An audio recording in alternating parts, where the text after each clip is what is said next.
This is Captain Truth, speaking from somewhere under the blue-white lights of a parking lot camera that does not blink. People keep telling you Albany is calm, orderly, managed. They say the night is safe because the right men have keys, badges, clipboards, access cards, and little folders with names already printed on them. But calm is what power calls a room after everyone learns to whisper.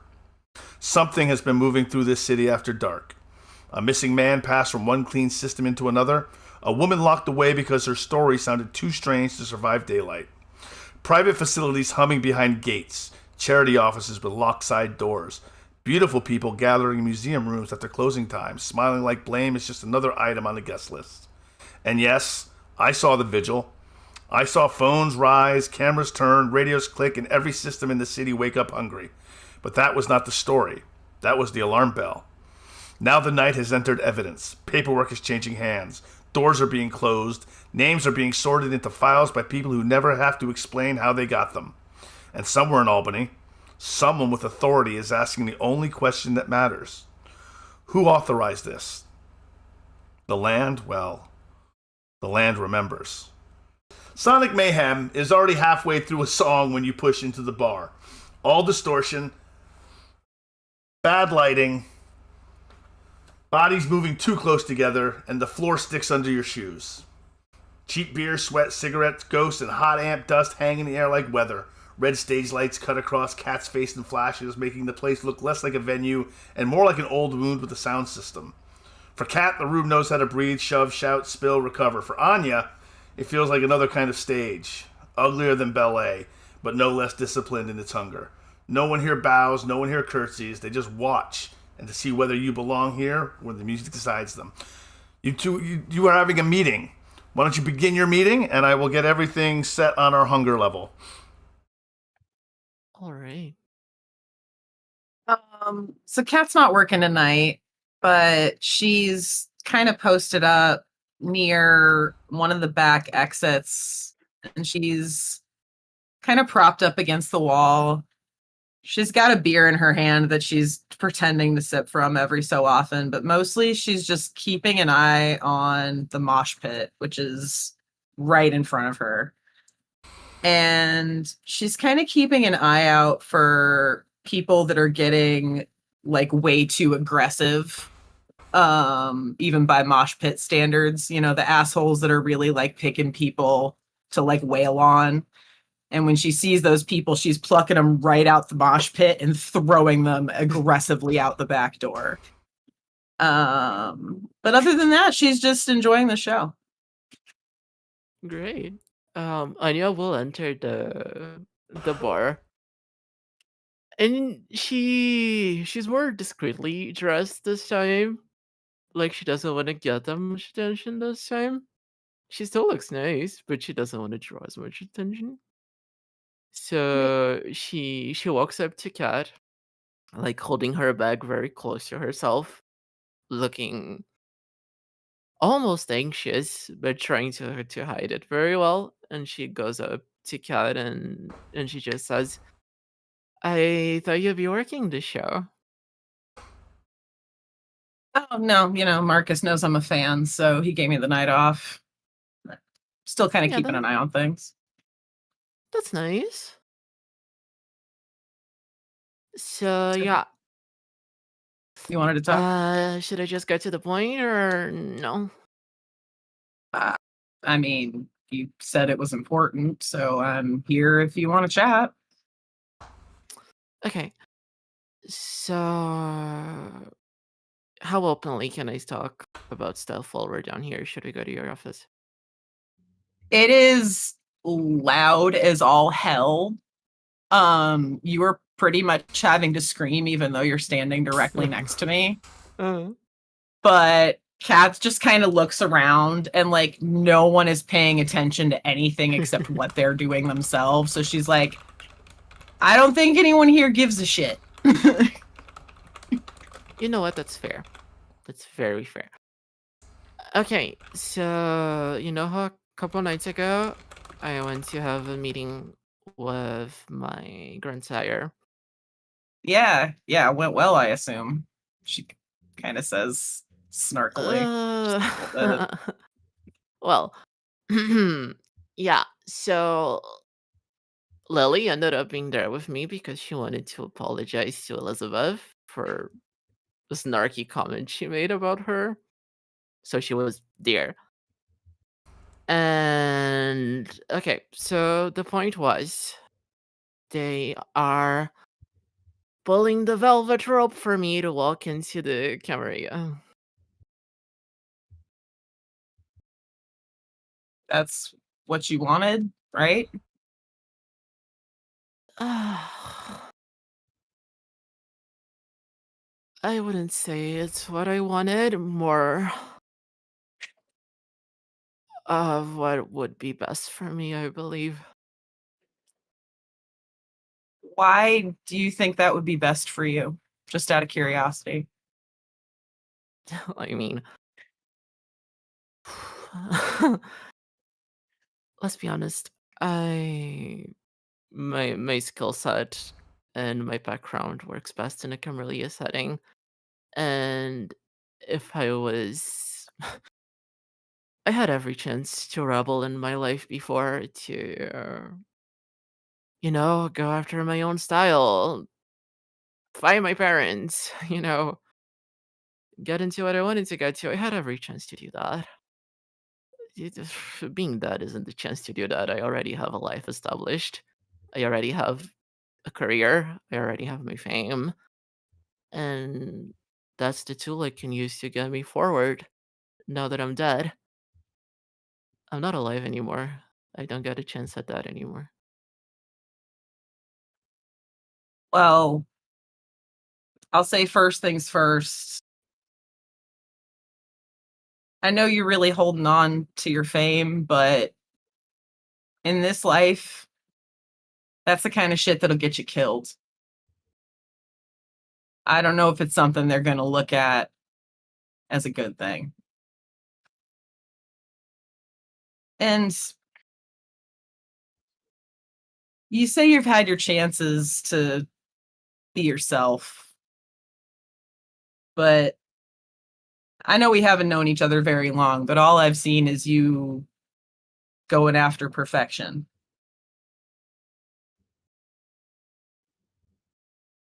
Yeah. Perfection has been the keyword of my life ever since I was a child. I was always too afraid to stray from it, to be honest. Afraid from the judgment, afraid of what my life would be if I didn't do what was expected of me. And to be honest, I'm still young enough in this life to not have to worry about my fame just yet. It might become a problem in a decade or so. But for now, I can try and establish myself in the social circles that I'm used to. I'm used to the bickering, I'm used to the bitching, I'm used to the snarky compliments that make you want to puke your guts out. I'm used to that. And to be honest, I don't think I would be strong enough to fight a revolution with you guys. So, I don't know about fighting a revolution. I'm not the person to give you advice on. Yeah, I'm a fuck up. I definitely don't have my shit together. But I like you. You seem like a good kid, and I'm going to give you my opinion that you're probably not going to like, if I'm being honest. that's fine. Perfection, I've only known it two ways. It's either something fleeting and only lasts for a minute or two, or maybe a night if you're really lucky, but the minute you try and hold on to it, it's gone. Or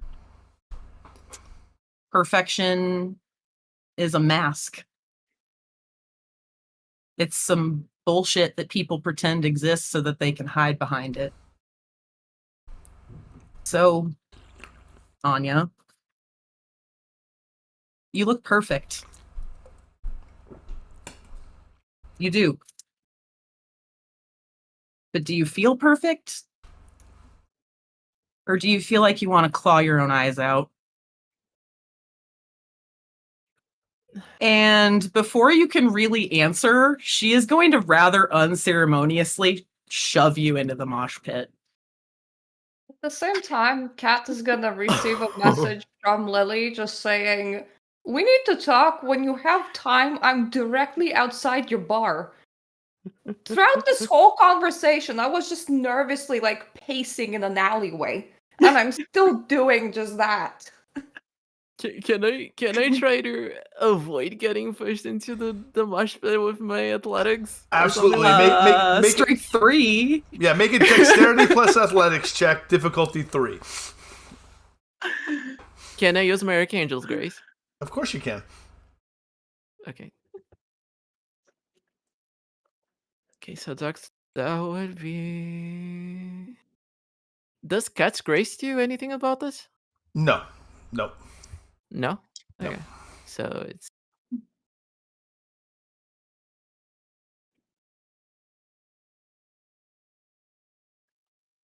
Oh wait. So. Okay, like that. You may I'm willpower. gonna You may spend the reroll. willpower if you like. Yeah, I do it.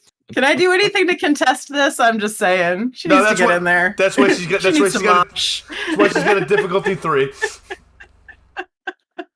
All right. I got 4 successes. She got 4 successes. You push her in, but she pushes herself back out. Just in time to see you walk outside to talk to Lily. Jesus. We're now having a meeting right next to like the trash containers, I assume, because it's just like some alleyway, and I'm just like walking backwards and forwards in there. I'll go right out the back exit where you'll be then. I can step right out the door. I'm not gonna address you until you address me, because I'm just looking down and pacing. If you're wearing the hat, I'm gonna be like, we go into some sort of coven meeting. I'm just having a bad hair day. It seemed appropriate. Uh, uh, uh, anyway, so I kind of need dirt on you for the tower, and I don't want that to be real dirt. Could you invent dirt for me on yourself as fake information so that the people that are demanding dirt on you from the tower could like stop and maybe stop investigating you at the same time? Hey, Kat, how are you this evening? Well, thanks, Lily. I'm lovely. It's nice to see you too. If Lily had a Um, fidget toy, she would be fidgeting right now, but she doesn't, so she's just fidgeting her hands. Okay, I'd like you to start from the top because why on earth would you need dirt on me? Well, I got into trouble with like one particular harpy, which just might happen to be Anya's sire, because I was kind of catty towards her, but she deserves it. So I now have quite a lot of stipulations on myself for getting into the camera at all. And part of the stipulation is that she seems to be very much into. Lily will lower her volume just in case the harpy's listening through some bizarre possibility. She seems to be into gossip. And like, she asked me to also bring gossip on the pyramid, which is just not happening. But we told her that Gabriel is into feet and she seems to have bought it. But she also seems to have a personal interest into you. Don't really know why, but I wasn't very comfortable with just like snooping around my coterie, so I thought I'll just put that in the open. And if you feed her false information, that could also benefit you because, well, she stops snooping, I suppose.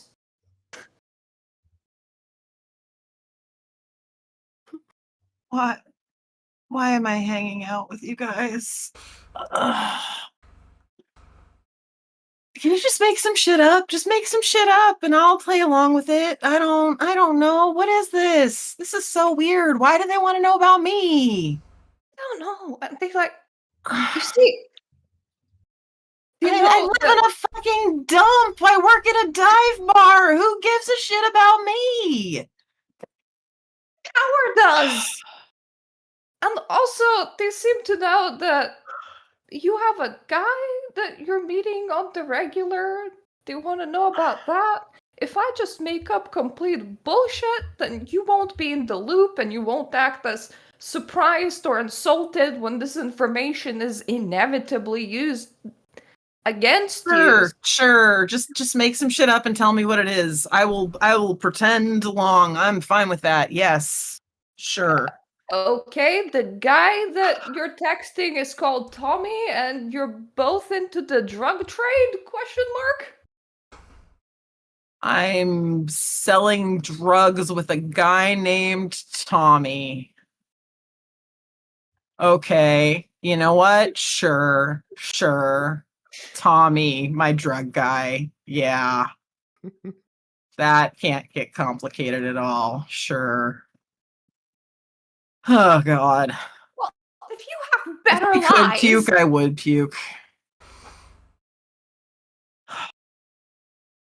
Do I get there, by the way? When am I Yes, getting there? absolutely. You can step outside and join them.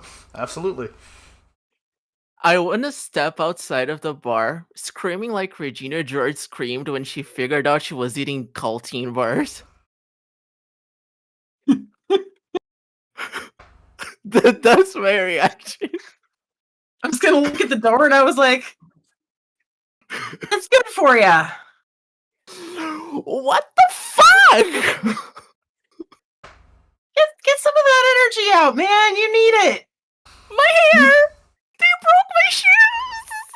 That was... Yeah, you know, heels and a mosh pit don't really mix, but you'll know better next time. I didn't know I was going into a mosh pit. As this conversation I told continues, you were coming to a concert called Sonic Man.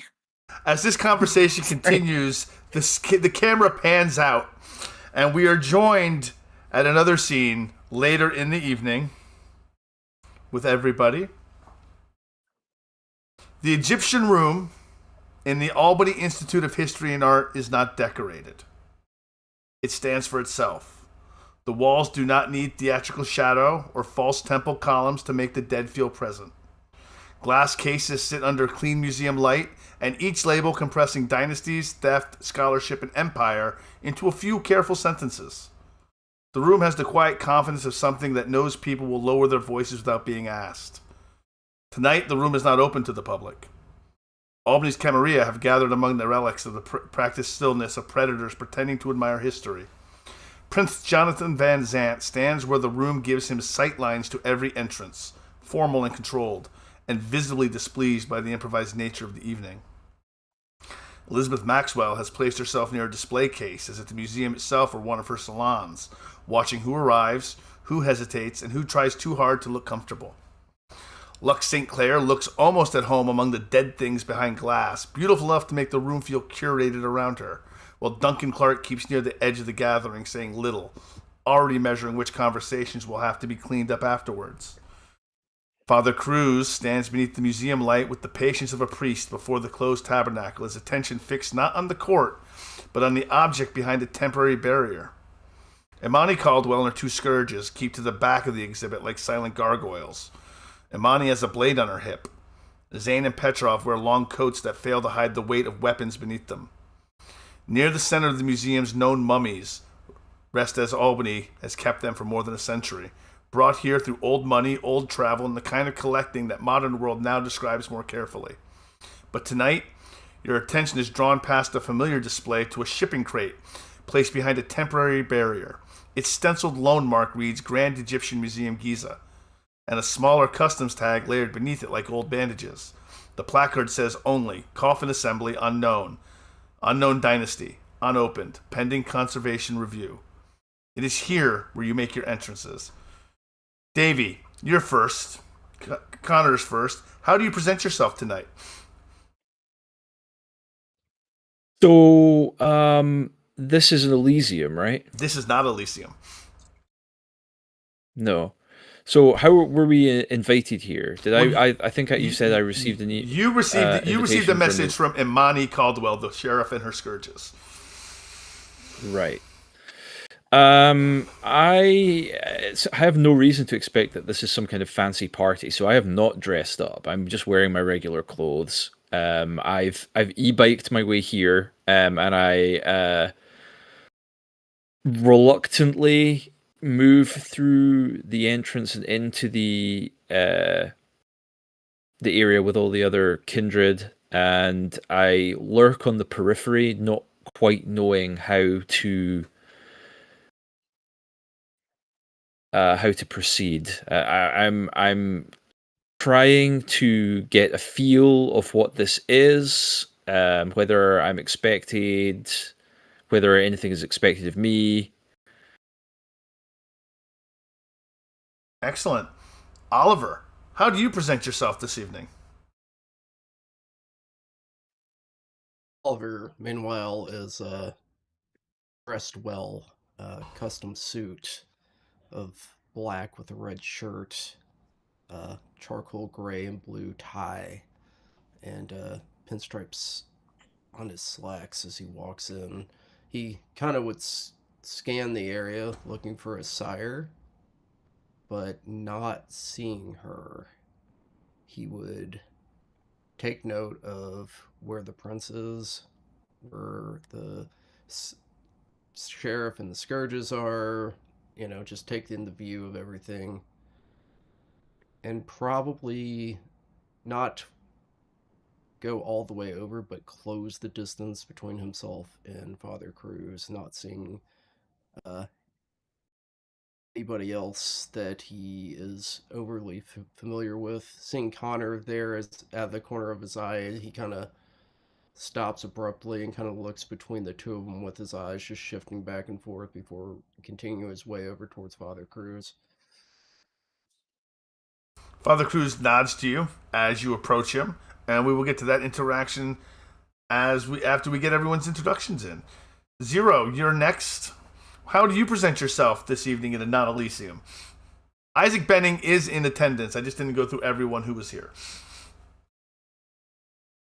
Well, I believe that I would have attempted to clean myself up. I wear the least ripped shirt that I own, the least ripped jeans that I own. Maybe just a very generic looking ball cap to try and dissuade people from paying attention to myself. I arrive and take note of those in attendance, having very little trust overall, since I have not had the conversation with Isaac yet, and I do believe that there is a Sabbat problem. I am not in the business of trying to talk to anyone that I cannot trust anymore. Excellent. Anya and Kat and Lily, do the three of you arrive together, or do you arrive separately? I assume we not only arrived together, but Anya took us shopping. Excellent. So how do you present yourself this evening?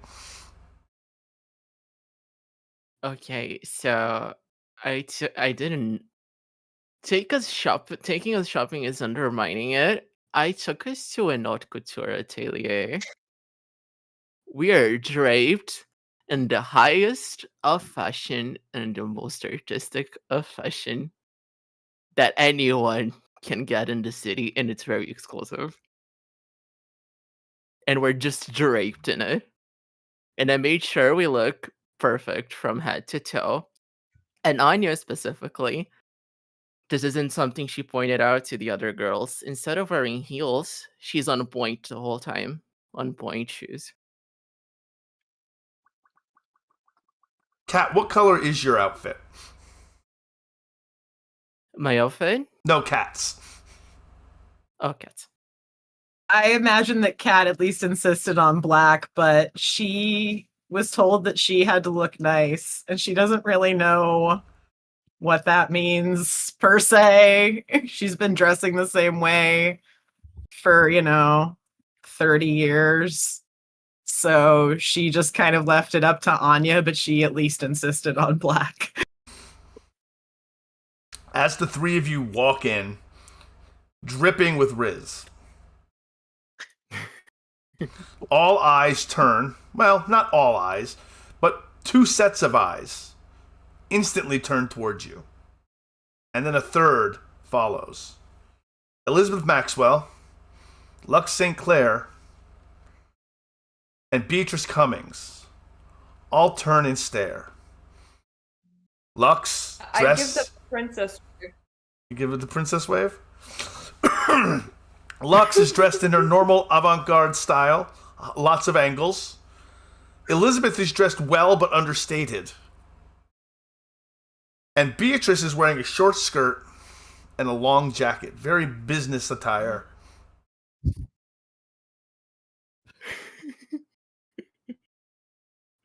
And their mouths don't open, but the hands come up quickly to Elizabeth as if she's hiding a giggle of some type. I'm sure that Anya is just soaking in the room, but Kat is kind of hiding behind her. She is making herself so small. Father Cruz. And I'm making. Oh, go ahead. Oh, sorry, go ahead. No, after you. No, I was just going to say that I'm making a point to show off my feet and my shoes.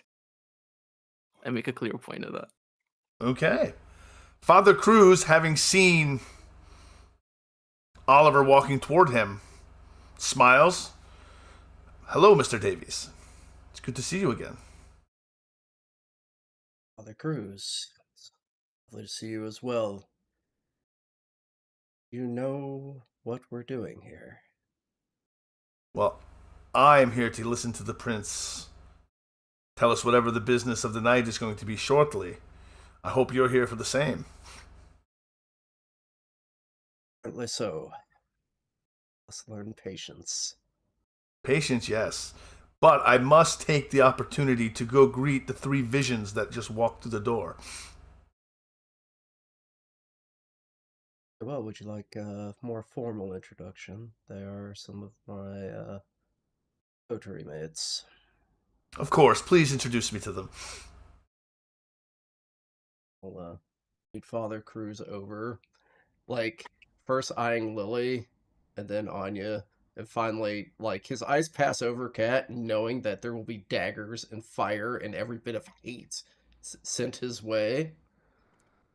But Kat is surprisingly not looking at you at all. She is staring up and at the ceiling, and she is kind of ducked behind Anya, looking a little bit awkward. as they make their way over. Father Cruz, may I introduce, I believe you know Lily of Clan Tremere.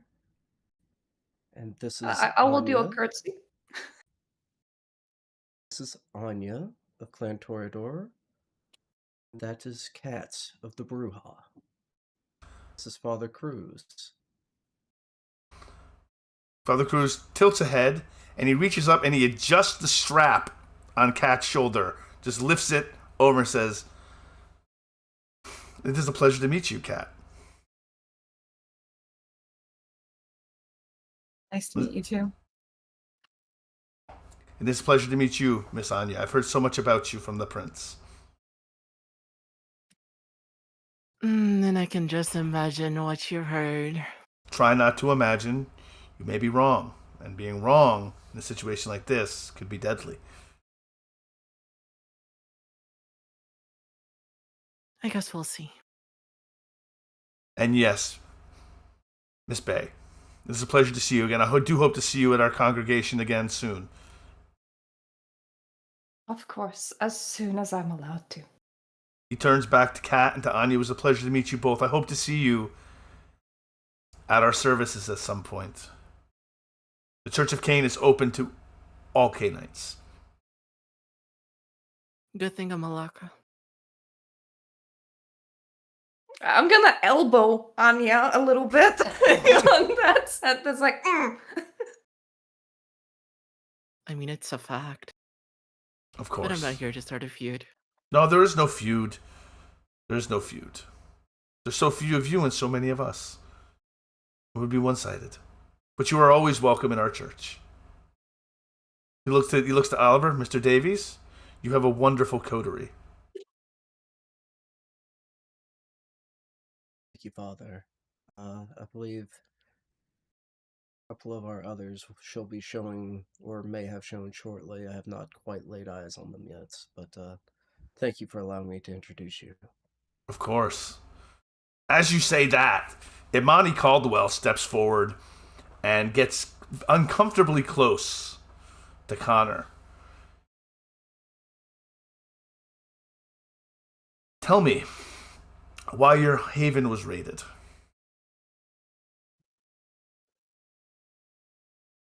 You heard about that, did you? Yes.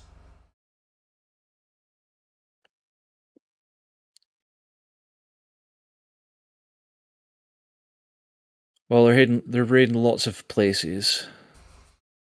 I don't think it was targeted. Maybe some kind of, I don't know, random act of, expression of authority. Random What that going around expression. these days? Random expression of authority.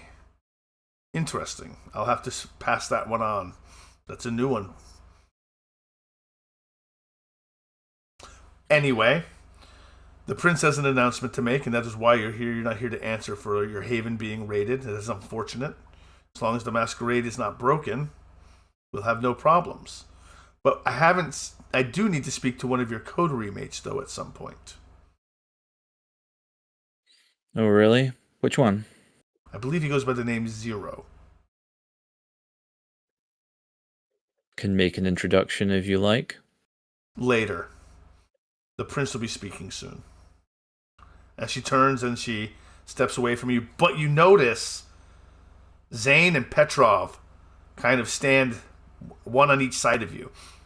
And they're just quiet. They have hands clasped behind their backs.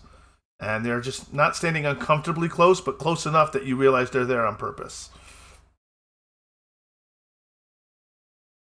Yeah, that is uncomfortable for me. Zero. While you were looking for Isaac, a short man with a head 3 sizes too large for his body steps out from behind a case. Hair wild, face disfigured, body normal shaped body, head just it's huge. Zero, come here. It's Isaac. Hello. I'm glad you could make it. You wish to speak? I am. Yes, however, I believe that the conversation that I wish to have with you is better had elsewhere. I agree. There are far, far too many ears in this room. Yes, I would far too many sooner ears in the just cornfield. listen. Yes, we will speak after the prince speaks. I know a place where we can speak privately. You have a private room close to here? Yes. And how private is it? I'm the architect of this city. It's as private as I wish it to be. I have specific privileges other kindred do not. We will speak privately and in confidence. Wonderful. I appreciate your understanding of my need for secrecy in this matter. I appreciate you approaching me on this, but I would prefer not to have eyes spy on this as well. If I am being honest, rather uncomfortable with this whole gathering tonight. You're gonna want to be here for this. Uncomfortable or not. Believe me. You're gonna want to hear what the prince has to say. It's rather important. I do imagine that it is rather important, and I would like to hear the prince speak for himself. Well, I believe what's just gonna would happen. rather be less visible doing it. You can always stand back here with me. Yeah, I suppose I will have to. I appreciate you. Of course.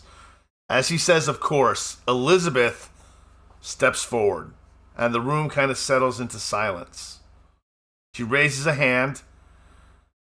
Welcome, darlings. Welcome to our gathering tonight. Take note that it is not the Keeper of Elysium who greets you this evening. We are not on hallowed ground. We gather at the prince's pleasure. Some of you are new to these gatherings, invited before us for the first time. You are to be formally presented before the prince for recognition. Only recognition. Do not mistake recognition for membership. She steps back, and Prince Jonathan Van Zant steps forward. The prince does not raise his voice. He does not need to. The room adjusts around him the way a courtroom adjusts when a judge returns to the bench. Side conversations die. Eyes settle. Even the scourges at the back near Connor seem to become part of the architecture. He looks across the room, not at the relics, not at the unopened crate, but at the kindred who have mistaken activity for authority. Kindred of Albany, take what I say here to heart, and make sure your peers who are not in attendance are told what I am telling you. Stonegate Detention Center is off limits. What happens within its walls is not a kindred concern. No coterie is to investigate it. No neonate is to enter it. No ancilla is to place agents near it, bribe staff within it, manipulate detainees passing through it, compromise its systems, or interfere with its administration. You will not feed there. You will not traffic vessels from there. You will not use it as a haven, a hunting ground, a bargaining chip, a weapon against your enemies, or a private cause in which to decorate your conscience. He kind of looks at Connor for a moment. Let me be clear. I am not asking whether Stonegate is just. I am not asking whether it is cruel. I am not asking whether mortals suffer there. Mortals suffer in hospitals, shelters, courtrooms, prisons, nursing homes. He looks at Oliver for a moment, and homes with the curtains drawn.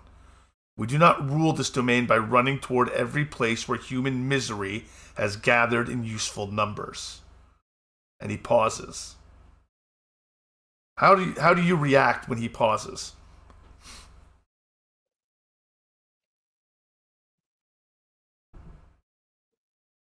Oliver's shoulders would have notched up a little bit when he was looked at, but he would immediately diffuse himself and just stand still as if at attention, arms crossed in front of him, listening.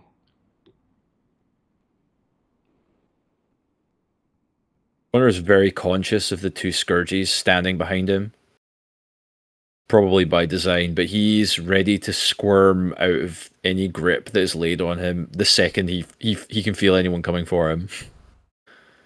Lily is gonna just give like a less than a half nod, mostly because the only reason why I would even care about that is if anyone in the coterie cares about that. Otherwise, I'm just here doing my Tremere shit, trying to get into the Camarilla. Kat is chewing on the inside of her lip because she really wants to say something right now, but she is mindful of the whole trying to not get herself in trouble here, so she's chewing on her lip real hard. Anya, how's she doing with this news? Does she even care? Well, what exactly was the news? Because I got a bit lost in translation there. Oh, he was telling you not to go near Stonegate, essentially.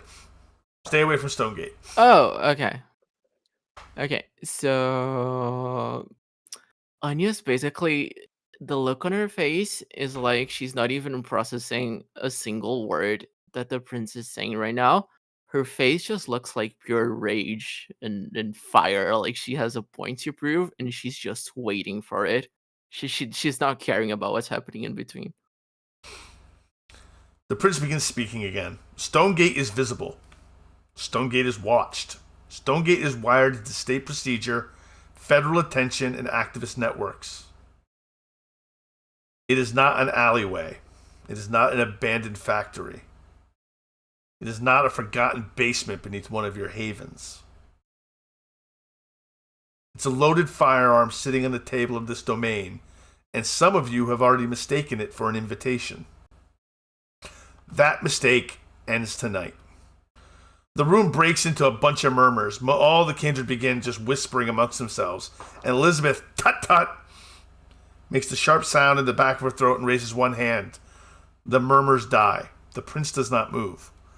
Any kindred found manipulating, disrupting, attacking, feeding from, or drawing supernatural attention to Stonegate Detention Center will be treated as a direct threat to the Masquerade and to the stability of Albany. I will not indulge explanations about mercy, political necessity, religious conviction, clan business, anarch sympathy, or private vendetta. The first offense will be punished. The second will be interpreted as defiance. The third will not be permitted to occur. Now he turns and he looks at the coterie. Oliver Davies, Lily Day, Anya Lebedev, Connor Murphy, Zero, you are recognized as provisional members of the Albany Ivory Tower. Provisional means conditional. It means visible. It means answerable. You may be summoned. You may be questioned. You may be corrected. Do not confuse this with trust. That is all for Stonegate. Now we discuss the fracturing masquerade and the efforts being taken to contain it. Due to the recent actions of some in this domain, we will be visited by one Dr. Deborah McCain, Archon to the Ventru Justicar. Her visit is of some concern and is the result of actions taken by kindred in attendance. When she arrives, she will be interviewing each one of us privately. If you are here, you will be interviewed. Elizabeth's smile does not change, but her eyes sharpen. Duncan Carter checks his phone once and then slips it away. Father Cruz, for the first time tonight, looks away from that unopened crate toward the prince. And Amani watches Connor, not the court. When the prince has finished speaking, he turns and just walks out a door, leaving the rest of you to your own devices.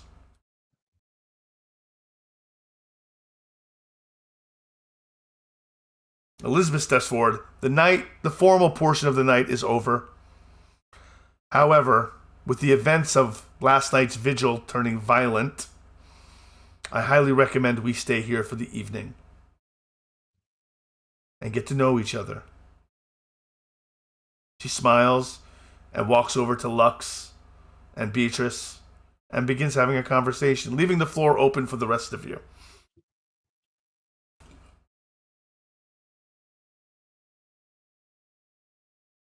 I know what I want to do. What do you all want to do? I'm feeling extra awkward. That was like such a telling off from the prince that I'm just here like, yeah, and I'm just gonna go wherever other people are gonna go. Kat is definitely finding a corner where she feels like she'll be out of the way because she definitely doesn't want to get forced into talking to anybody, but she also has to, like, make sure nothing goes down because she's supposed to be here paying attention. Lily's gonna drag you by the hand towards Anya so that we're in a group of 3 and Anya decides the direction. You're not allowed to just corner by yourself. No, Anya's gonna want to go talk to the bitches. I don't want to talk to the bitches. Oh, before you two try pulling Anya into the 3, Anya's just bolting, power walking up to the 3. Power pointing. Yeah, power pointing. Unpoint. Like this. Jeez. You're still on your toes after all this time. As you, with Zero. determination, Harry, do you like pain? in your Zero determination, has go ahead. not- Sorry. Zero has not moved a single muscle since the beginning of the speech, trying to be as unnoticed as possible. Those around him have probably heard the sound of teeth cracking through the speech as he clenched its jaw so tight at such ridiculousness that a place of suffering be off limits to us. Its expression softened slightly, having been recognized formally by the Camarilla, and it just continues to stand there, motionless, as if it doesn't move, no one will notice it. Oliver would return to speak with Father Cruz.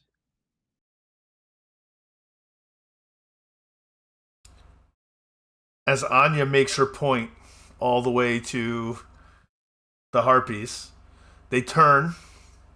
Elizabeth turns and smiles as she approaches. The other 2 stop speaking. Lux turns.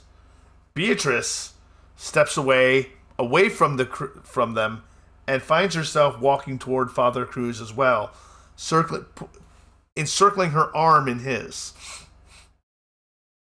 Ooh. Yes, dear? Lily drags Kat to Anya so that we're her entourage, like we're behind her and she's in front.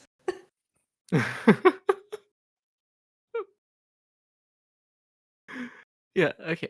So I'll look at her and I'll say, well, it's nice to see the lip gloss Gestapo again. Oh, isn't that charming? Did It's so charming. Did you take all week to come up with that? Nah, not really. I'm just very good with references. I thought it would be funny. But maybe you're too old to recognize it, I don't know. Oh, you were thinking again. That's what that smoke was. Lux, your grandchild is back. Alexander's mistake. What have you brought us? More feet pics from Gabriel? Oh, I'm sure you'd love some. How can we help you? You are now one of us now, apparently, according to the prince. What was the word he used? Preliminary? Itinerary? Provisional. Provisional. Well, I'm here to possibly make that change. So, you see, I've been in the bully industry long enough to know that when I'm offered a job, And when I'm offered a deal, it is made because of what I have to offer and because of what I have behind me. And it just got me thinking this past week, honestly. And let's be fair, you wouldn't have made me that deal if I didn't mean as much to you as you would mean to me. So therefore, I've come up with a little idea and a little contract of this sort. And I pull from my very like vintage and exclusive handbag folder with some papers in it, and I hand it to her. She takes the folder. She opens it up. She reads it. Dear, did you have someone draw these papers up for you? Oh no, darling, I've signed enough contracts in my life to know how to word one. I've been in interviews. I've been in countless dent companies. I've done countless plays. I've signed a contract, so I know how to write one. I know the breaches, and I know how to word it. She pulls the contract out. She looks at it. This is very, very interesting. Look at this, Lux. It's in writing.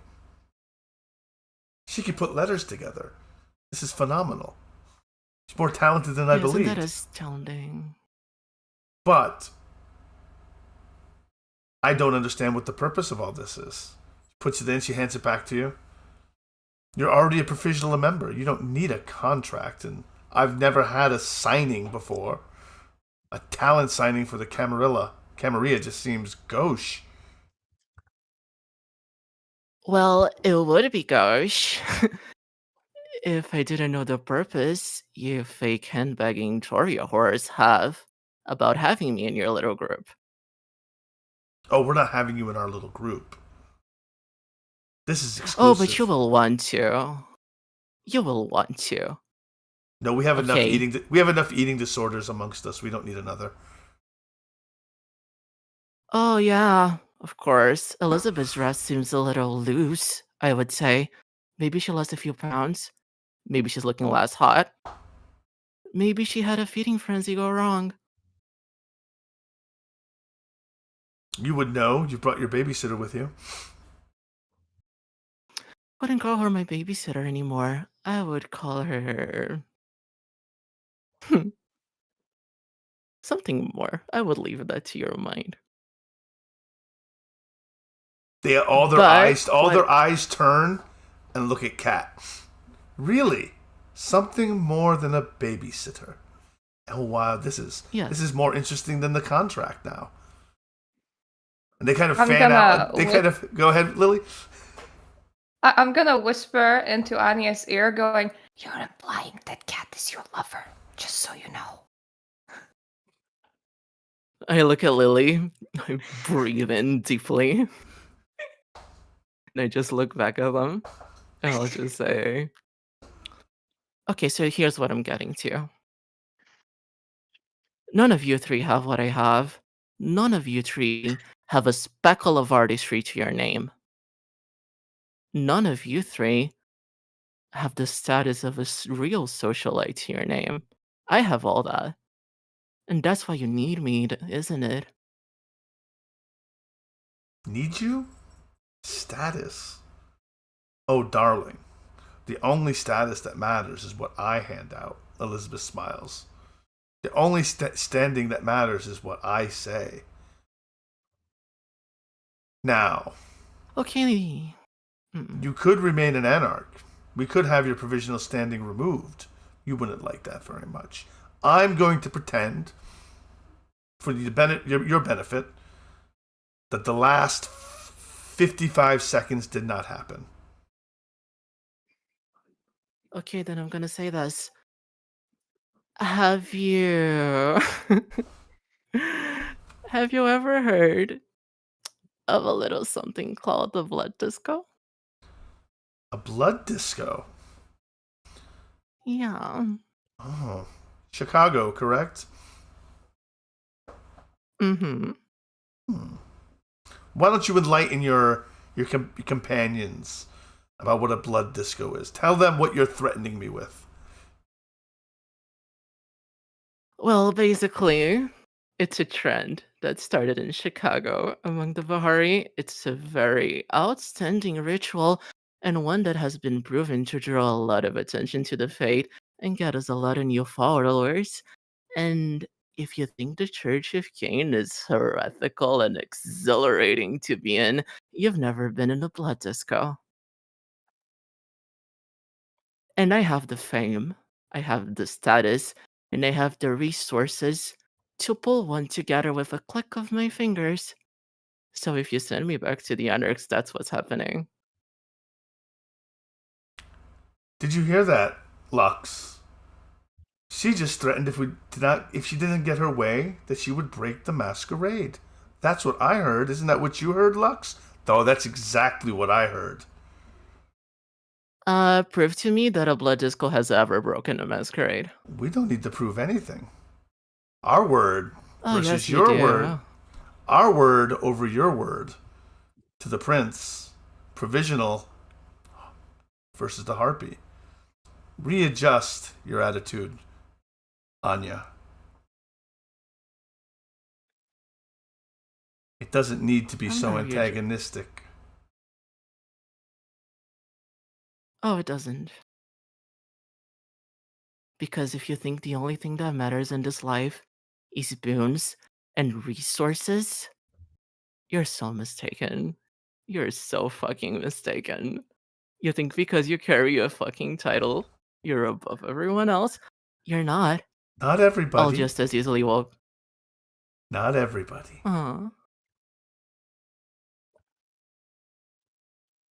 Well, if you're not scared about a Bahari commotion happening here in the city, and about me making sure it happens in a very fancy Albany club, then you will not try and step over me. Elizabeth puts her hand to her mouth. Of course, we would never dream of stepping over you. Never. She looks to Lily. Hello again. I see you're still choosing poor company.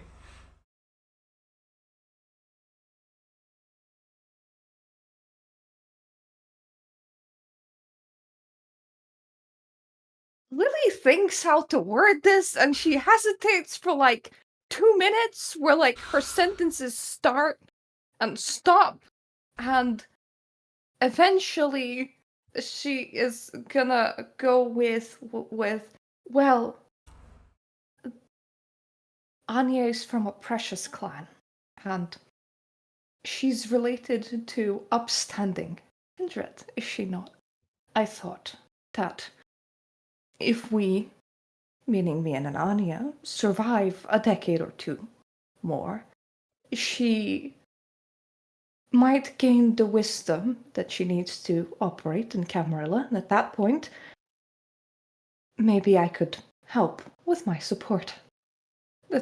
You see Lily nearly sweating. If she could sweat, she would be sweating right now. She's like squirming over there behind Anya. They take the contract back from you. It's gently from your hands. We'll give this some thought. I'm happy to hear that.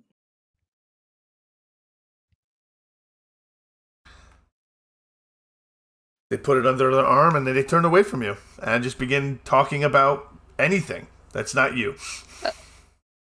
When we walk away from them, when Anya wants to do that, I will like whisper to her, like going, how are you holding up? Are you okay? I've never felt so fucking alive. Let's keep the alive part going, okay? Like don't get yourself executed. And I walk away. I walk away with them if they follow me. I'll follow, but it's just to get away from these chicks. Oliver, you were reapproaching Father Cruz, who is now arm in arm with Beatrice Cummings, one of the three of the gaggle of harpies. She seems to be fawning over him, picking a speck of lint off his collar as she drapes over him. How was he reacting to that? He doesn't seem to be reacting whatsoever. He seems to be a man very much in control of himself.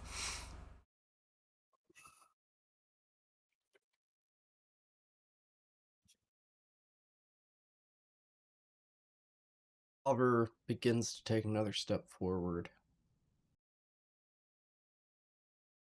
But seeing that and understanding the word provisional,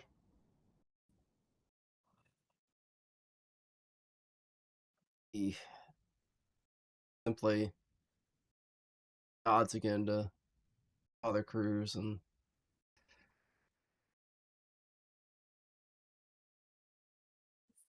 walks over instead,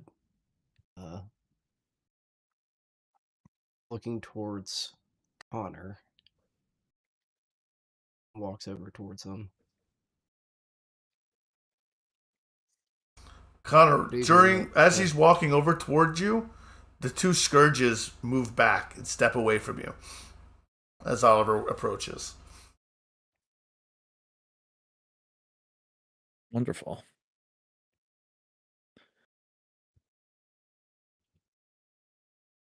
Oliver, Connor, enjoying this little soiree, are you?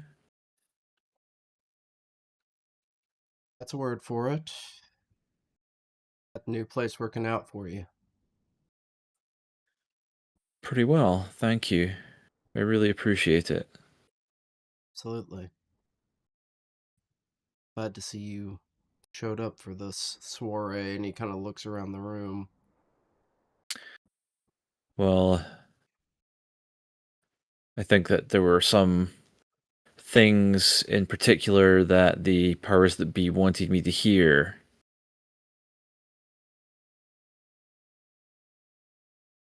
Understand.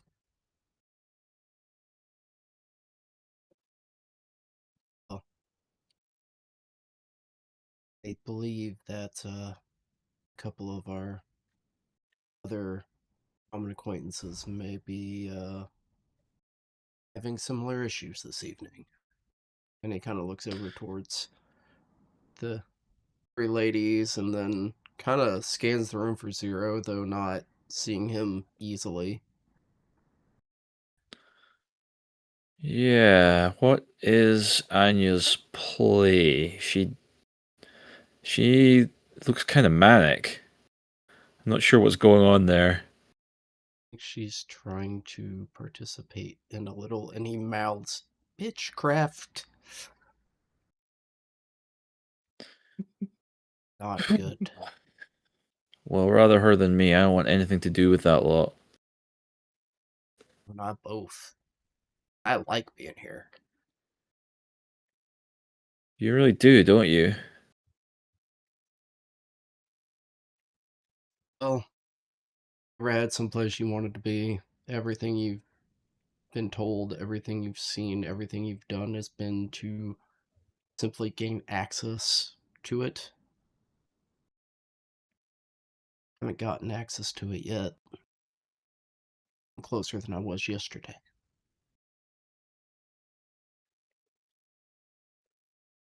Yeah, I can't say I have. I'm just living night to night.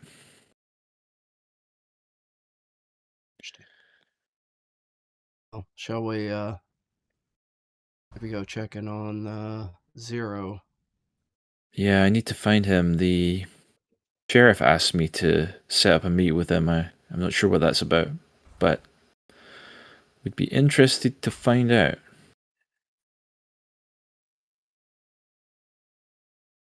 The skirt is still like there. They've just kind of stepped back a bit, or Yep, they've just stepped back. They haven't left.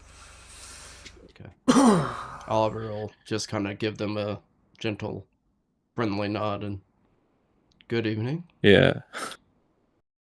and start kind of scoping the outskirts, walking the outskirts of the room, looking for Zero. Yeah, if I move, do they follow me? No, they don't follow you. Great. Wonderful. 0 is not particularly difficult to find. It has not, in any meaningful way, obfuscated itself from the gathering. It is just, again, trying to be generic, trying to fit in, trying to be unnoticed. So, when you find 0, you will notice that 0 has dressed up for the occasion to try and create some sort of purposeful anonymity through being very, very regular.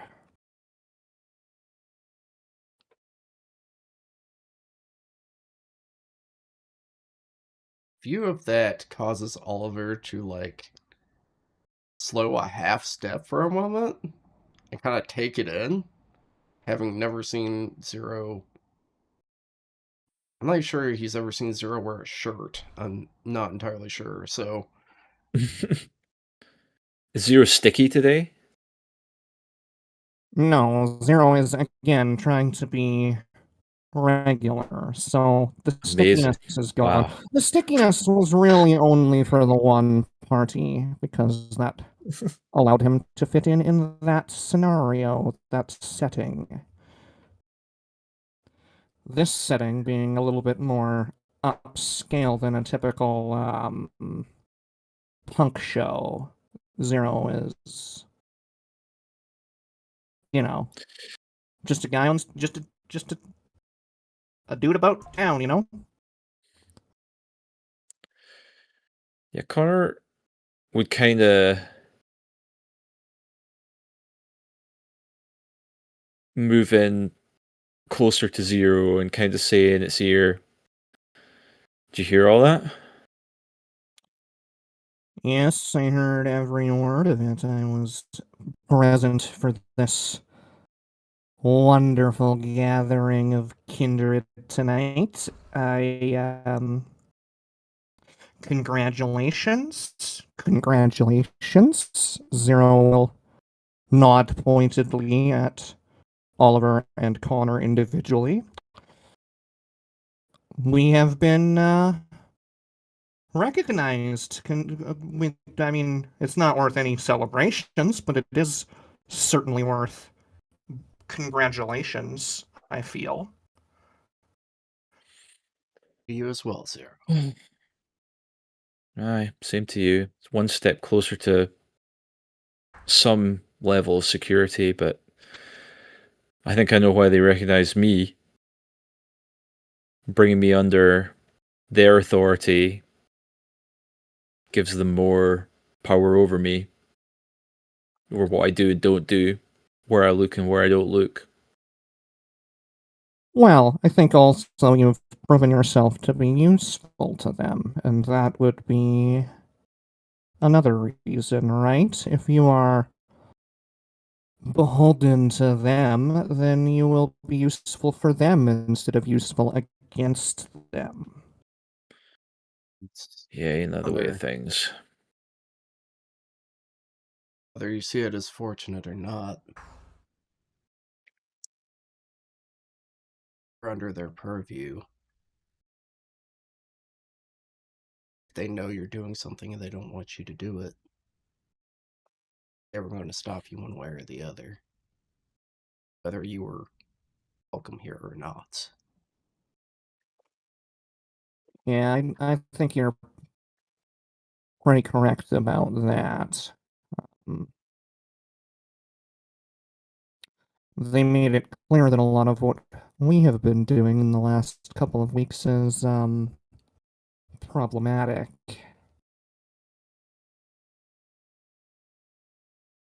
And I say we because I assume that our goals are aligned in regards to what was discussed tonight.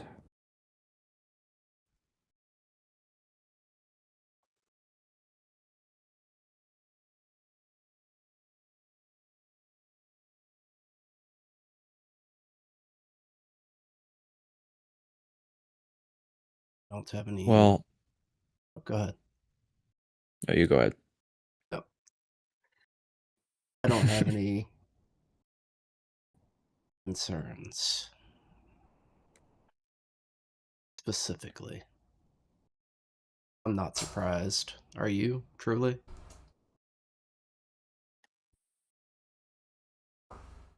No, I guess I should not be surprised. In the moment, I was admittedly caught off guard, but yeah, probably should not have been. It's a huge powder keg. Just waiting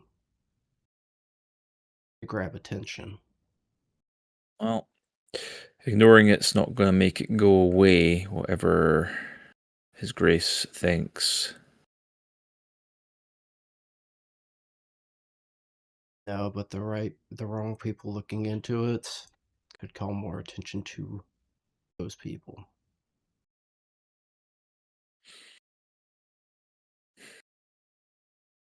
All right. I'm not gonna say whether or not I don't disagree, okay? I know that it's a huge risk. I know that messing with something like that can draw scrutiny. Lesson learned, I get it. But still doesn't sit right with me. That's okay. The lesson is that we must be more careful, I suppose. Because I don't know about you, Connor, but I don't plan on stopping. With that, Oliver takes a step back. Gentlemen, it seems like you all have a few things to discuss. I will be... And he kind of walks off toward Lily. And at that You point, will right be- there, we will call our break at that point exactly. We will be right back.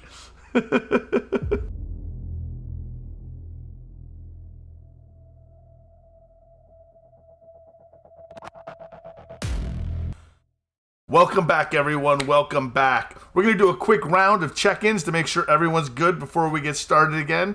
Murda, are you doing all right? Yep. Excellent. Drew, how you doing? Born for this, let's go. Excellent. Nachi. Yeah, I'm doing great. Excellent. Davey. Groovy. Groovy. Nerded Art. Fantastic. Joshy. In the words of Ebert and Roper, 2 thumbs up.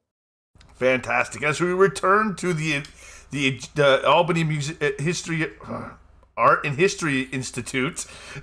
Wow, that was tough. We are back in the Egyptian room where Connor had just told me he wanted to do something. So go ahead. Connor will explain to Zero that the sheriff had expressed an interest in speaking to it. Well, if that is the will of the masters, I guess we must do what we are told. All right. Then shall we go over there and talk to the scarier Banu Hakims than me? The sheriff is a Banu Hakim. Yeah. Is that how you know them? Well, remember a few years back when there was all that Sabat business going on? A few years back, yeah.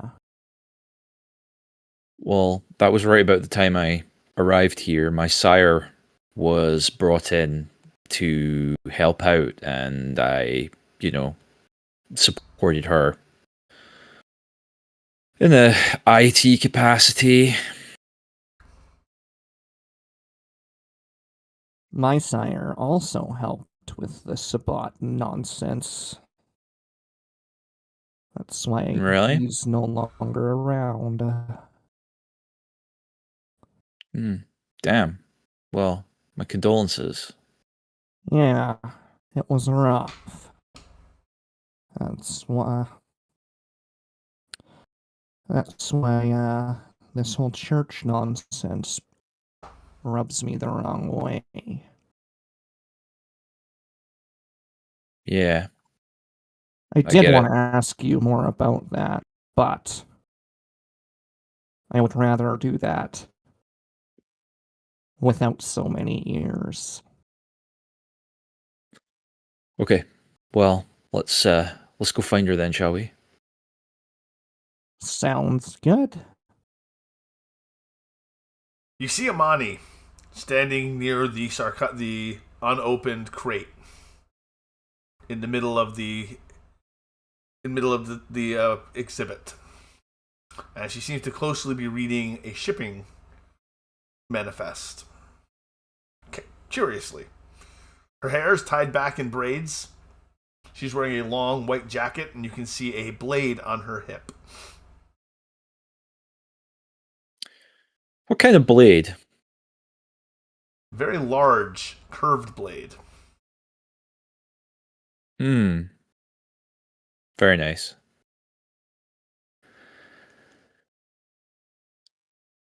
Sheriff, if you have a minute, I brought Zero. You were interested in speaking with it. It. Yes, she says.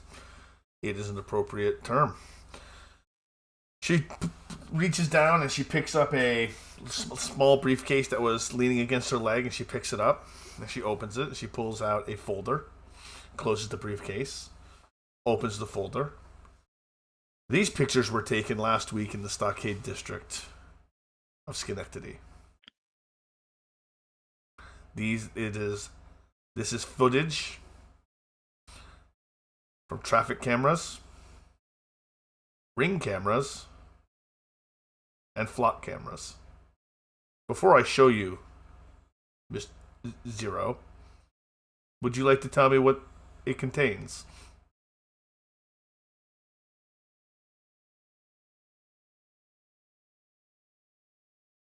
I believe that since the both of us are aware of what those photos contain,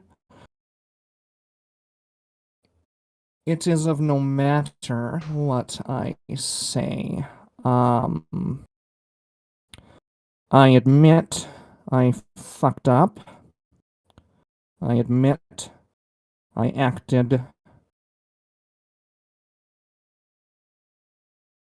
without enough forethought in the matter. I apologize for my actions, and I thank you for doing what is necessary to keep the Masquerade intact on this matter. Should I speak of what is in those photos? Does that garner either of us any benefit, or is it acceptable to leave it unsaid? But I was just wondering how mutually you could known. make such a mistake so far away from Washington Park.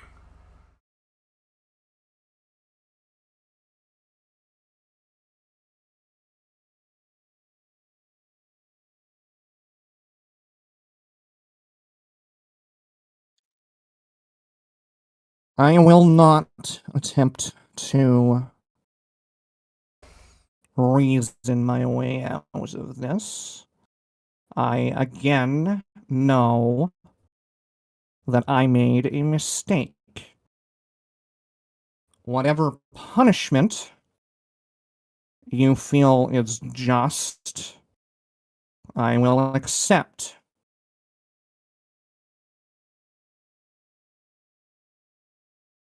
That'll be for the prince to decide. We have covered the breaches, but it is part of the reason why the Archon is coming. Indeed, and I guess I will have to say my piece to the Archon as well. From what I understand, Dr. McCain is an expert in containment. We will see how she contains this situation. As you can understand, the prince is livid that an Archon is coming to his city.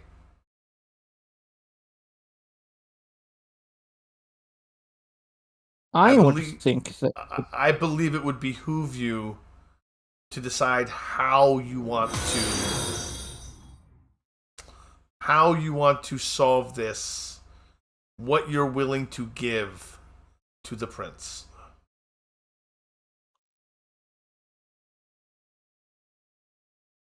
of before- course, I Think on it. Don't be rash. Don't tell me now.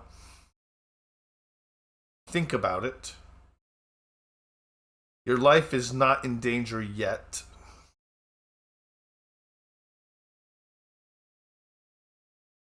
respectfully, I do not have very much to think on. I do not have very much in the way of bargaining to do.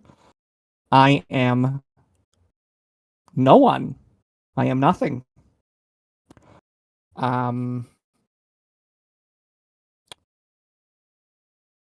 Anything that I could give to the prince likely would not be that useful to the prince.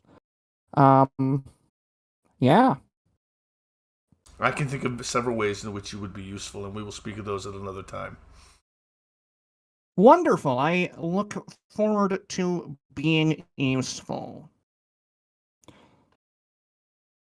Being useful is the only way to assimilate into the Camarilla. No?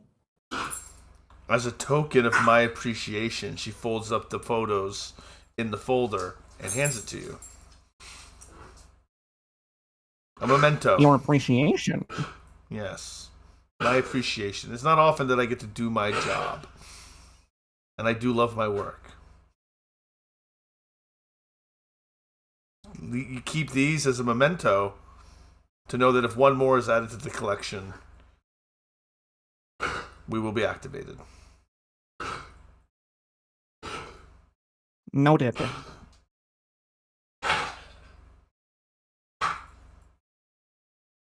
Connor, you heard the Prince on Stonegate? Loud and clear, Hermione. Sheriff Caldwell, if you please. Apologies. We'll be in touch about work that you can do for us as well. Now that you are thought you fine, might. upstanding, provisional members of the Camarilla where you belong, and no longer a Tarkus scum, we can make a place for you here. Just like your sire always envisioned. I aim to please.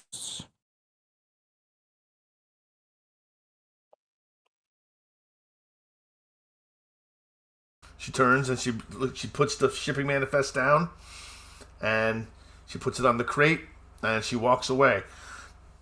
Davey, 0. Both of you give me a wits plus insight check.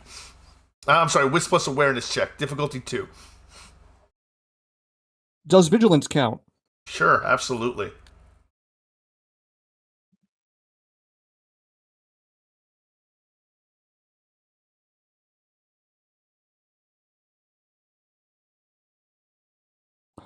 I really should have just taken half, but I got 2. You got your 2. Oh, I got 3. 3. You got 3 I got 3. successes, yes. Davey, did you roll? It's rolling. It's taking its time, though. It's taking its time? Okay. All right, Josh, you notice that when she puts the file down, the manifest down on the crate moves slightly. It shakes.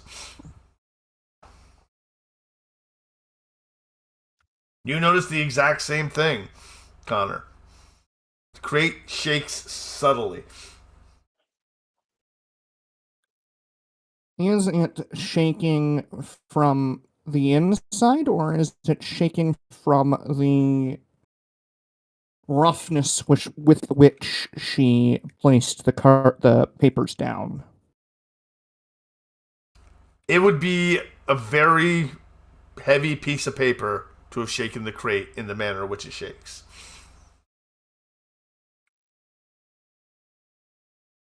Archon's in the box, isn't she? She very well could be.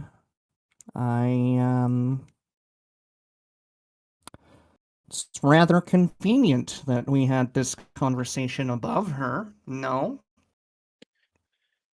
Yes, very convenient indeed. And I will place my hand on the box. My apologies for being a nuisance to you. With that, I would like to scuttle away. I will watch as Zero scuttles away. And just sadly kind of shake my head because now I'm in exactly the position I didn't want to be in.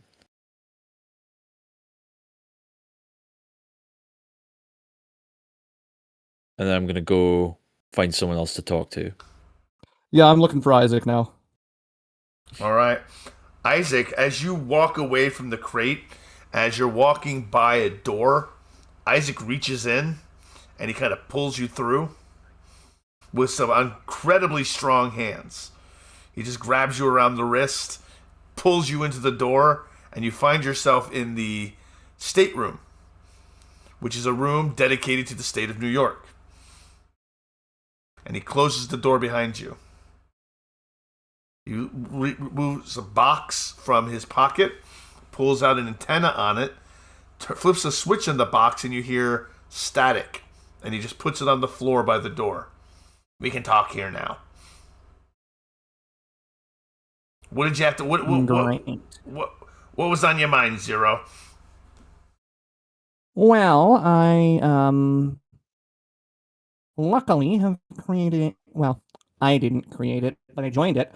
A coterie, and with that comes information. And that information happens to involve you. Me? In a good way. In a good way. No conversation There ever was- starts good when you got information on me. So you're gonna have to illuminate me. Well, it's actually a lack of information on you, which is, again, if the information is that there is no information. Anyways, my coterie was present at the Church of Cain meeting the other night. And Oh, they went to that thing? Your absence was noted. Yeah, I'm not one much for church. Yeah. I was wondering how much you know about said church. Because it seems as though every member of the Camarilla, save for a few, were in attendance. Yeah, that seems about right. It's very fashionable now that religion's okay in the king. You gotta understand, since like the 1500s, it's been taboo. We've been an atheist-only organization. It's kind of important to, with the Enlightenment, and so make sure mortals didn't believe in stuff anymore, so they didn't come after us. But ever since the whole Second Inquisition and the fall of the Sabbat and whatever's going on in Aleppo, religion is back. I have concerns about that religion, given, what happened to Slime. Yeah, poor Slime. Yes, poor Slime indeed. I believe that it would sully his memory should I join any organization infiltrated by those who killed him. Well, I'm going to have to stop you there for a second, Zero. Because we're supposed to be okay with the La Sombra now. It's just the facts. Now, I have no problem with the La Sombra. Clans are not monoliths, right? There are nice little toreadors who No, there's not. are well-meaning, No, there's not. and then there are the Elizabeths and the Luxes. There At least with the Elizabeths and the Luxes, you know where they stand. You know where you stand. They're honest, at least. Yeah, I guess that's fair. There are within our clan as well, correct? You are the only one in the city who is formally a part of the Camarilla. Well, I guess I am now too. You're welcome, by the way. I appreciate that. That's been something that I have been attempting for quite some time. Anyways, La Sombra, no problem. Sabat, big fucking problem. You're not the only one who thinks that's the case. You're not the only one. It's part of the reason Dr. McCain is on the way. Good. The other part is you. You're the reason. You're the reason she's on the way. So she's looking into two things. You. Yeah, I know. And them. Pretty sure I already just got interrogated by her, to be honest. What? I mean, what? She's in the box, right? That box just came here from Egypt. Is it not her in the box? Is it some other fucking Archon? Ancient? Whatever? It's a dead person. You can't tell me you didn't notice the box was moving. I didn't see no box moving. I was in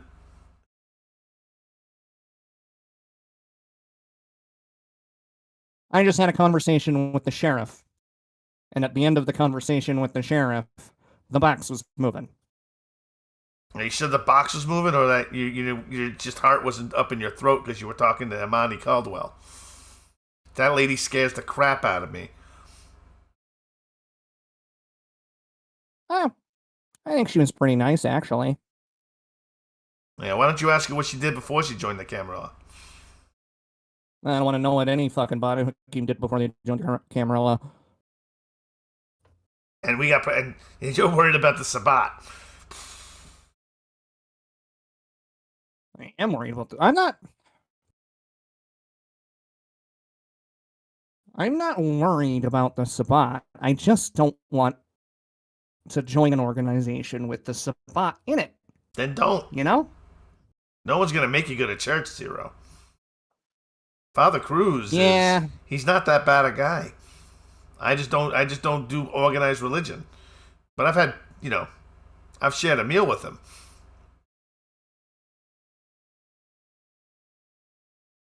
From what I heard, there were bodies hanging from the ceiling. Well, that's troubling. Who else was there? Every single Canite in the Camarilla, save for 2 Tremere and you. Let me guess. Gabriel and Griffin didn't go again.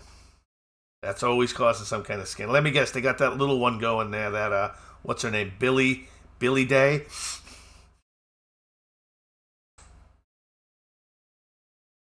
That's not for me to say.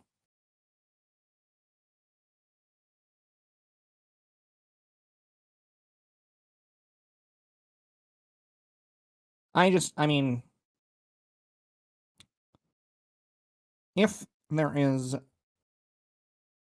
Sabbat in the Camarilla. And kind of seems like there is, if I'm being honest. I believe that that is something that should be dealt with. Am I crazy? If, and this is a big if you're right, and we do have Sabbat infiltrators, it is something that should be dealt with. But that's a big if. Forgive me for jumping to conclusions.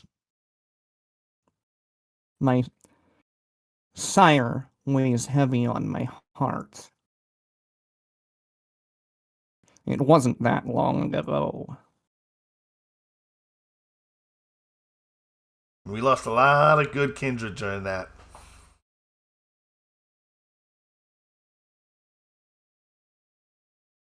Some of them seem to have forgotten. Well, never forget. But I am glad that you feel similarly as I do about this situation.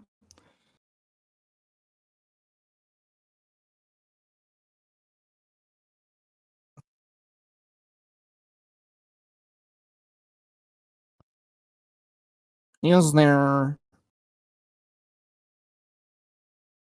a way that we could be more sure? Yes, there is. One of us is going to have to infiltrate the Church of Cain and find out for sure. It's not going to be me because they know I'm not going to go. Yeah, I was going to say, I presume it's not you. What should I be on the lookout for? Should I go to an event? If you're really worried about the Sabbat, you need to go talk to Tomas de Alarcon in Saratoga. Word is he used to be an archbishop of the Sword of Cain, and now he heads up the Church of Cain up north.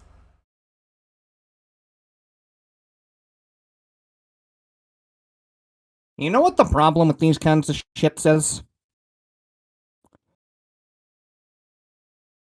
There's Same no problem it's accountability. always been. There's no accountability anymore, Zero. There's no accountability. All it takes is to say you're no longer something and people buy it. It's fucked up. But to his credit, he is not trying to infiltrate the Camarilla.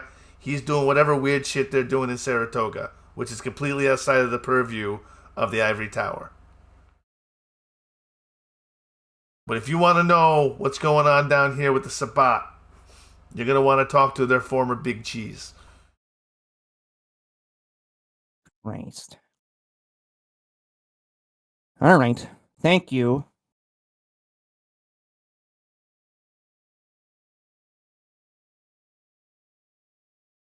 Being that the Archon is investigating the Sabbat thing, would it behoove me to voice my concerns, or would it behoove me to stay silent on the matter and try to escape the interview with my unlife intact?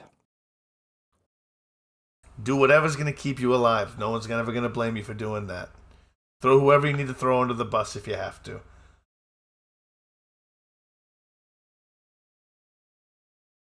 Thank you. Thank you. Don't mention it. Really. Don't mention it. Of course.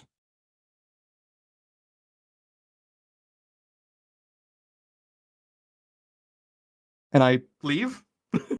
Of course. As you leave, Kat, you get a text message. Phone dings. It's Patch. Good. Is he responding to my frantic text about, am I supposed to be fucking interviewed by these Camarilla a-holes? What the fuck have you gotten me into? He says, I'll look into it, but assume yes. Assume yes. What the fuck, man? I'm not prepared for this. You'll do great. Don't worry.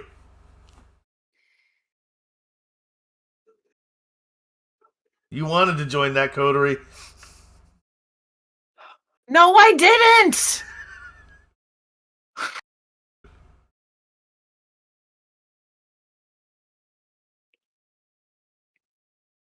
Kat is staring across the room at something in particular. Fuck. She's kind of tapping her foot against the floor. And she's sending a quick text.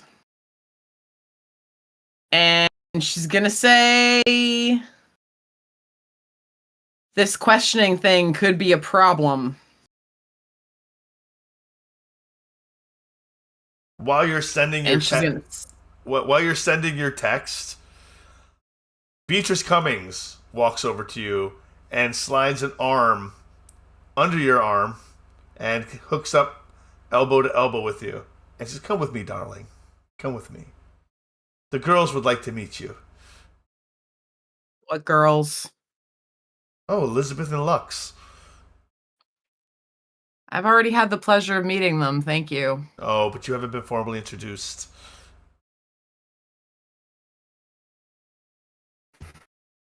She grits between her teeth.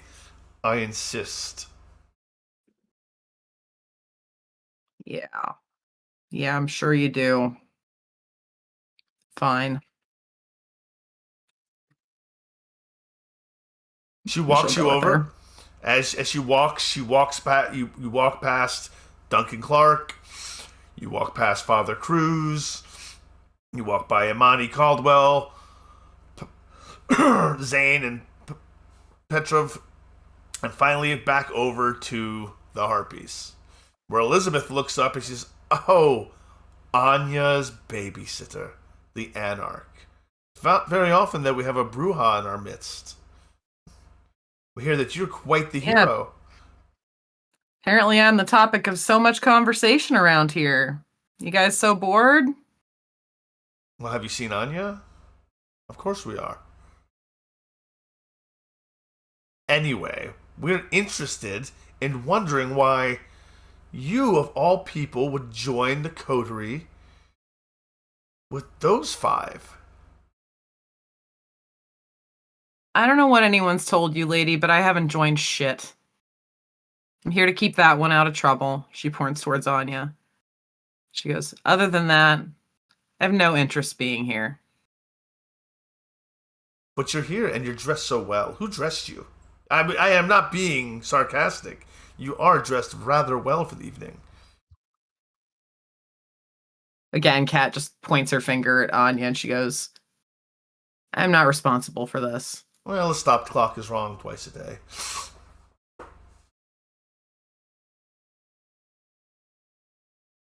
No, that is all then. Can I help you with something? No, we just wanted to formally get to know you just a little bit better. Well, I sincerely hope it never happens again. Have a good night. Beatrice She walks away. kind of holds your arm for a second, a little tense, but then she lets it go. She lets it go. She adjusts her short skirt and long jacket. Bet she does.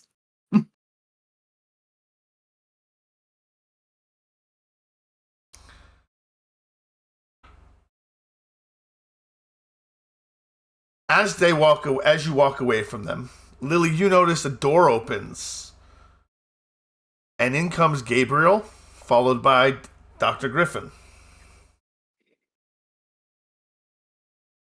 I will nod, as they do to so many things in this event.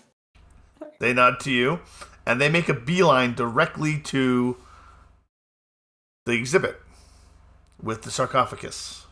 Well, with the crate that says it has the sarcophagus in it. If there's nobody stopping me, I'm just gonna skulk up there slowly, just like keeping maybe a half a meter to a meter distance to like listen in. Gabriel has got a notebook, and Dr. Griffin is writing on just a pad of paper, and they're just discussing themselves. Unknown dynasty. Interesting. Uncovered in the 9th century. Very interesting. What do you make of this, Gabriel? I don't know. I believed, as everyone believed, that there were no more. The dynasties had ended with the Ptolemies. But here we have unknown dynastic artifact. Should we open it? I believe we should. But now is not the time. Or our place. And they turn and they look at you. Lily. I'm now kind of interested in the whole thing that they're talking about. Just in case, could I like turn on Sense the Unseen and like stare at that sarcophagus? You may. Absolutely. When you hit... So, go for it. I need either Wits or Resolve plus Aspects, so that's 4 dice, I believe. Good luck me to achieve anything with. You know, he's messy crit. Difficulty 3? 2. Difficulty 2. You take half. Take half. All you need to do is take half. You don't need to roll. Okay. I accidentally rolled, but I can take half instead. That's fine. Yes. That's absolutely fine. You take half. And as you look at it, you realize there seems to be some kind of effect over the crate. And Gabriel looks at you and he nods. He doesn't nod, he cocks his head. He goes, you see it too, do you not?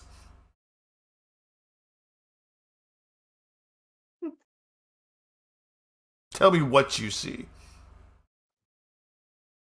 It looks, at the very least, magical, if not alive. The crate has an aura to it, kind of like this wispy greenish hued effect. There's a bit of glow to it, which a regular museum exposition shouldn't have. We believe it's warded.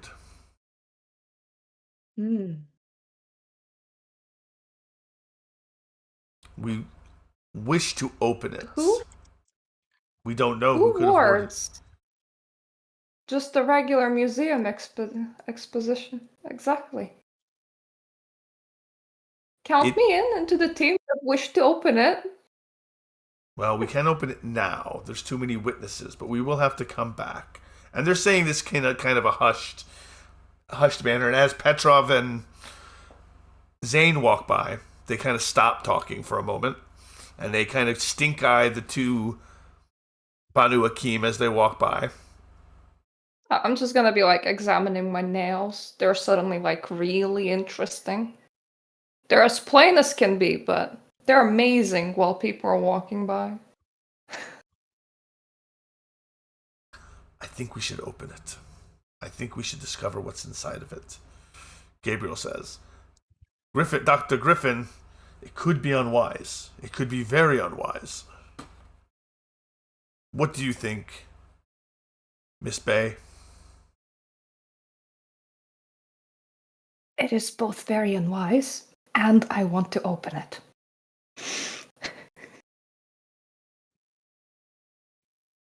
Do you know when they say do not stare at the abyss? Because it will But stare you back really into want you. to? Of course. You really, really want to? If it stares back into me, I'll learn so much. Precisely. I believe. But it also can be the last time that you're staring. But isn't that exciting? You find this exciting. Excellent. I'm going to leave it to you, to return here and open it and document and observe what is in the box. It is your responsibility to gather this information for us.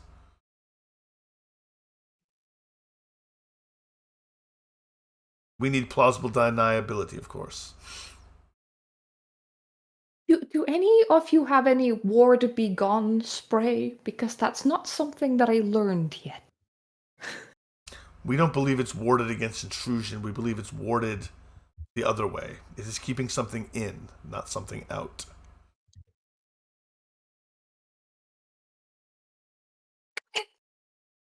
Museum heist.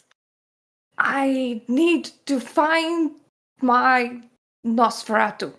And Lily's just gonna turn around and she's looking around for Zero, because if anyone's gonna commit a museum heist, the person that can go invisible is probably the smartest idea.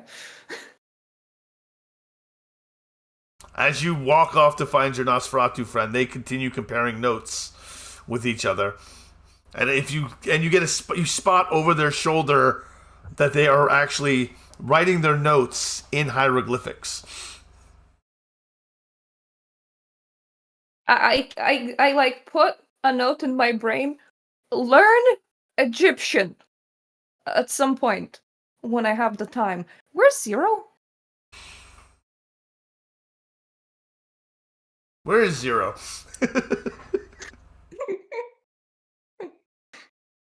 I think Zero is watching the box. How close? How close is Zero to the is Zero visible? There's one very, very lost witch just like circling around the whole room going, Nosferatu! Zero is visible. Zero is observing the box without being close, because Zero definitely believes that there is an Archon in that box, despite what Isaac says. Lily's gonna like super approach Zero and go, do you want to commit a museum heist?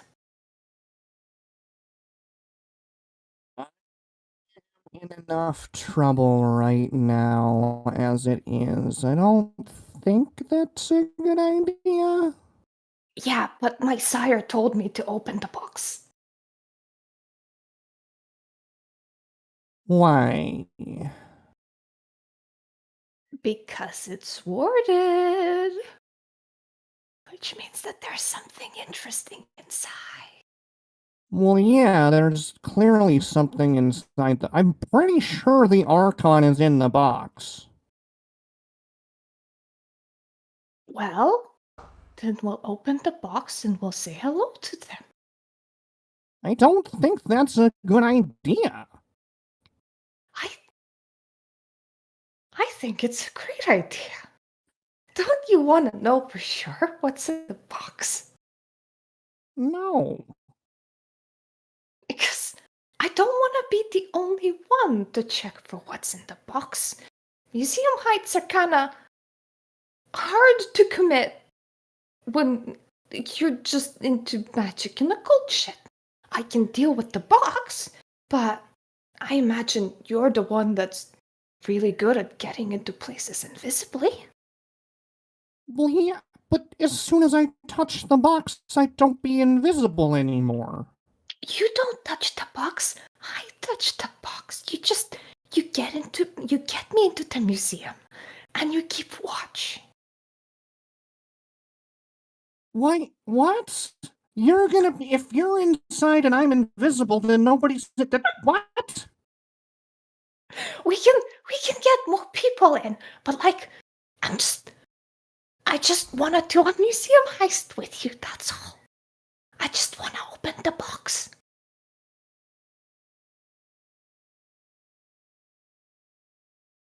I don't understand. What? Why are you so interested in the box? It's magical, something. It's Again, it's probably the Archon. Well, then no problem. We're just gonna open the box and we're gonna wave at it. There's a ward that keeps whatever is in the box inside the box, and that's really interesting. Because if you just put your own Archon in the box, don't you think that you wouldn't ward the box so that they can't get out from the box? We're just gonna remove the top of the box. We're gonna peek in. We're gonna write down what it is, and then we'll know what's in the box. Are you saying... Okay, so there's a ward keeping whatever's in the box in the box? Yes. So some really smart Tremere somewhere, presumably Tremere, put something in that box and didn't want whatever it was to come out of the box. I'm also gonna text Connor going, exciting shit going down at 0. Because you might be interested in words as well. But yes, that's why we want to know what's in the box. Something. I don't think it's a good idea to... It's my assignment to get into that box. Do you want in or out? Do you want to know what's in the box? No! But why? Don't you have curiosity? I did a really bad thing last week, and I'm part of the reason that the Archon is even in town. I don't need more things to be bad that I'm a part of. You're just gonna keep watch, and you're just gonna help me get into the museum. I'll handle the box. You'll get to know what's in the box. It will be fine. Okay, so what you're saying is, I unlock the door of the museum, and I stand outside the museum and keep watch. That's it? That's my part? Yes, or you can stand inside the museum and keep watch on both the outside and the box if you want. But I'll handle the box. You don't need to go near it if you don't want. If there is an Archon inside, you doesn't. While you're having this conversation, a mortal conservator enters the Egyptian room with 2 staff members. They seem completely oblivious to the meeting happening, and they are rolling an equipment cart. They wear gloves, badges, and the careful expressions of people who believe that their procedure will protect them from history. Duncan Carter watches them from near the wall, and Imani Caldwell watches everyone else. The conservator checks the crate's exterior tag, then the placard, then a clipboard, then pen pauses. So that's not the ascension number we were given, they say quietly. And everyone in the room hears him say that. That is not the ascension number we were given. Lily, give me an intelligence plus occult check. Difficulty 4. I have 4, so I have 8. 4 intelligence and 4 You can occult. take half. So how Yep. about I just take half? You can just take half. All right. As they actually lift the 2 of them lift the edge of the crate up and and get the equipment underneath, you feel something wash over you just for a moment. And you feel in your head just a voice. Come to me. I'm just gonna reply in my head going, I want to. Find me. Are you in the box? Find me.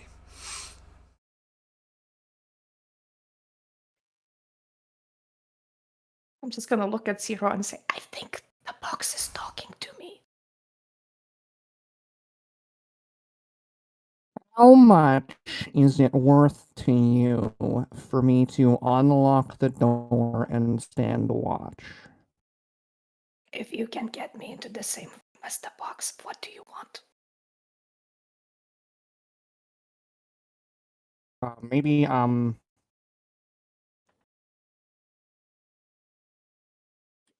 is there a way that I could get, a boon from your sire? I am not my sire. I know.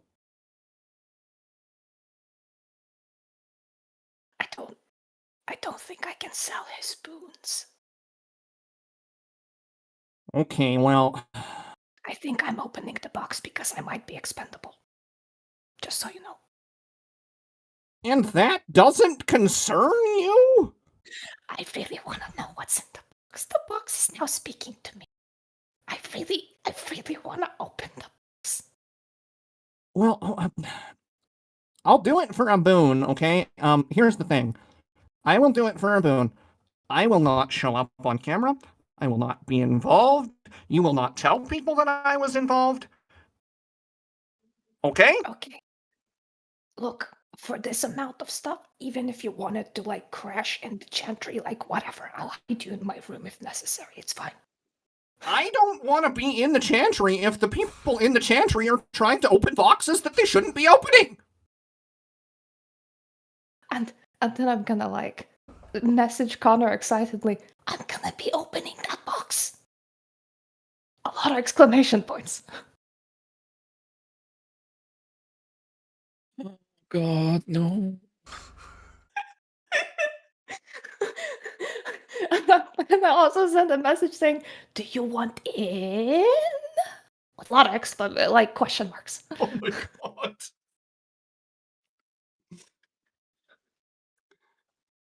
I'm just gonna go over there. I need to put a stop to this madness. Connor. Gabriel has sent me on a Lily. mission to open that box, and that box is speaking to me. It has a word on it. It's interesting. It's gonna be Lily, so much fun. I Do you want you. wanna- I just want you to think of. Tell me if you can think of any situation in the history of evil boxes that opening a box had a positive result. Look, that box might annihilate me, but for like half a second, I'll know what's in the box, and that is so worth it. It's knowledge, and it's warded so that whatever's in the box doesn't get out. And now the box is telling me, come find me. Isn't that fun? Isn't that exciting? Do you want to go on a museum heist? I'm gonna look at Connor, and I'm gonna say, Connor, I've been standing here trying to convince her that this is a bad idea for the past 15 or so minutes. I don't believe we're going to talk her out of it. There's a word on it. There's At something this- magical in it.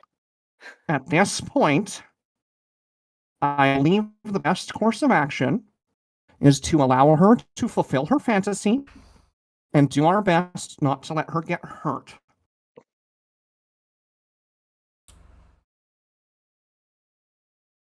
What happens when she opens the box is not something that I will be responsible for. Pretty. But He opens the box and some fucking mummy or something comes out and kills everyone. Is that really something that we want to happen? Well, deal with No. it if it happens. There's a What- reason no. they nail these things into caskets, right? here's the thing. From this conversation, she's gonna do it whether or not we help. Yeah, my sire told me to do it. She wouldn't even get through the front door if we didn't help. And Ow. that would be worse. While you're having this conversation, the box is wheeled out of the room. And Elizabeth approaches Anya and hands back the folder. We've discussed. We agree to your terms. Early. Yes, we agree to your terms. Would you care to enlighten me as to why? It's immaterial, my dear. Hmm. So you're saying you agree? We agree to your terms.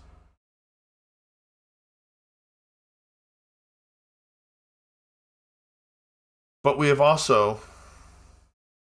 No, we'll let you find that out. She hands you your paperwork back. Have a wonderful evening, Anya. Welcome to the Ivory Tower. And they walk away from you.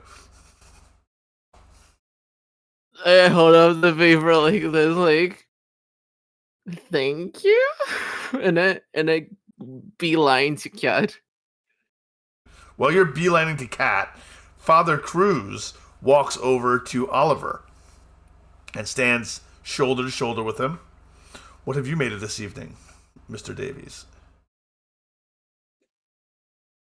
He reaches up and he adjusts your tie. Telling me to adjust my tie. No, he does. Yeah. Well, it's been a big evening.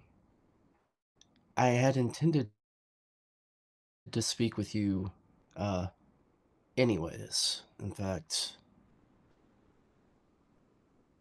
I appreciated your sermon when last we spoke, and was curious and interested on learning more than just an occasional visit would permit. No, there was always room in the Church of Cain for another La Sombra. You are more than welcome to attend any of our services.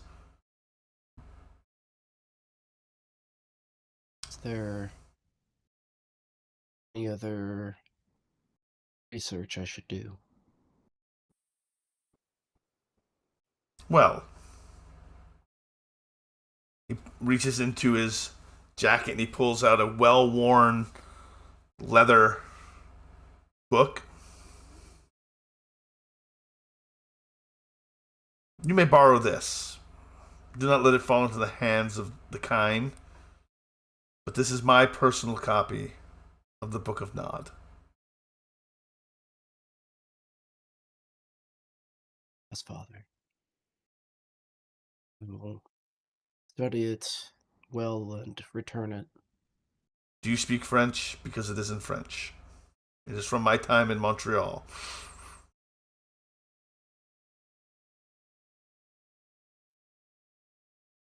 It may take me a little more time, but I'll learn it. Very good. That your dedication will be noted. We will see you at service.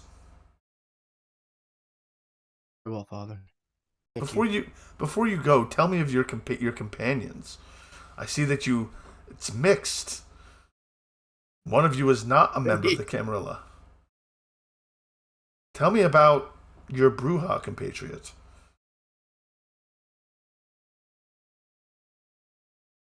What I know, they are every bit the anarch that their clan would lead them to be.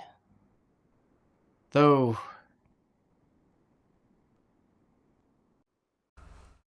dependable, I would say.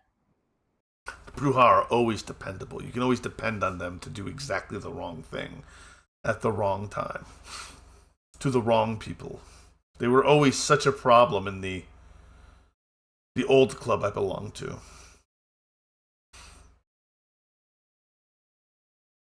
Father, how long have you known my sire?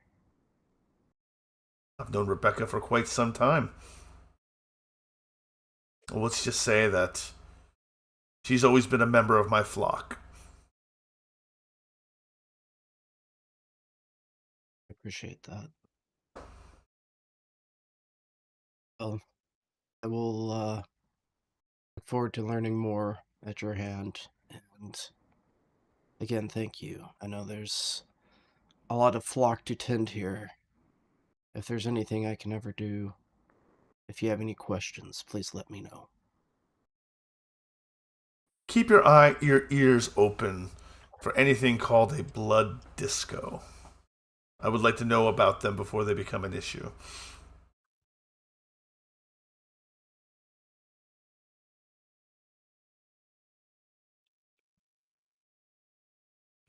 What a term you heard this evening. It's a term I've heard around.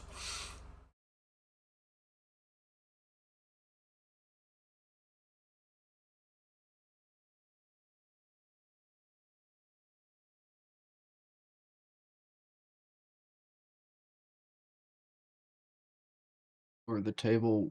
Did I, because he was en route to Father when that conversation was had, did he hear it? No, probably not. That was between the harpies. They weren't yelling at each other across the room. They were close to each other talking. So probably not. You probably didn't hear that conversation between them.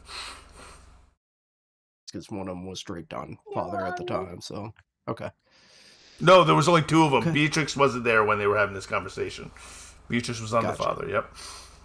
Gotcha. Okay. Well, if I hear of something, I'll certainly make you aware of it. I've never heard the term. Some minor heretical thoughts on the origins of Cainites.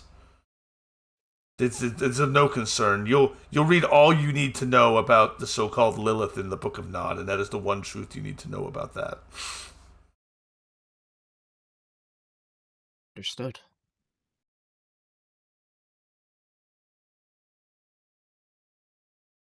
He'll reach his hand across to shake the man's hand. He'll shake your hand, and he'll grasp it with the other one and shake it with two hands in a very kindly manner.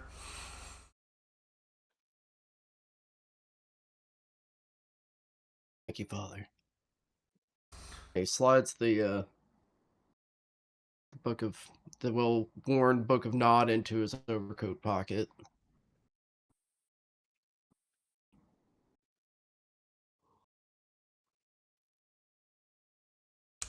Praise Cain, Mr. Davies. Praise Cain. As he should be. Good evening, Father. Good evening. Kat, you get a text. It's from Patch again.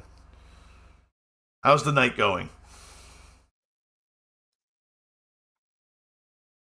Good, I guess, except again, what do you expect me to say during this fucking interrogation? We'll discuss it during the week. During the week, this is happening like tonight.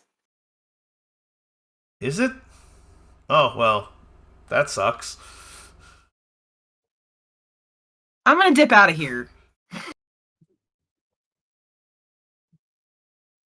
Just don't get caught. Be careful. Okay.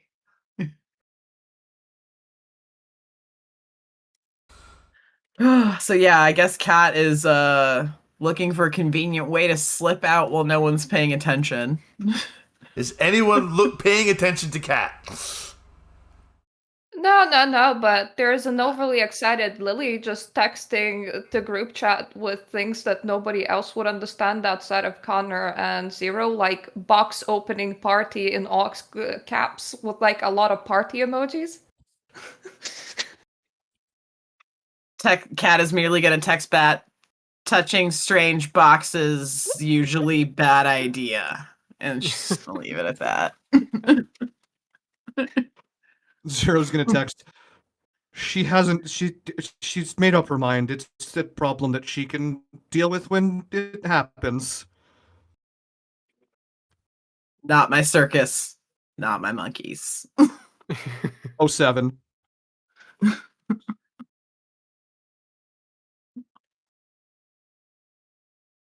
Connor, before everyone begins moving out, Imani, Zane, and Petrov kind of circle around you again.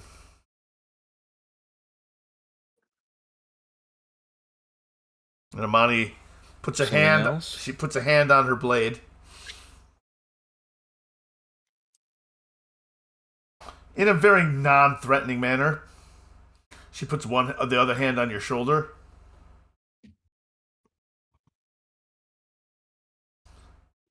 Really, stay out of Stonegate.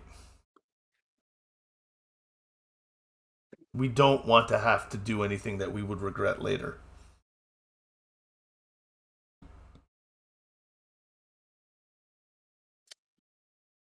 I hear you. And as for Karen Cranford, She's gone.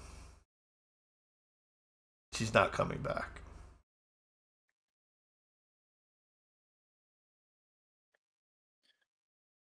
What do you know about Karen Cranford? She was committed. Things did not go well in her commitment, and she's no longer going to be a problem.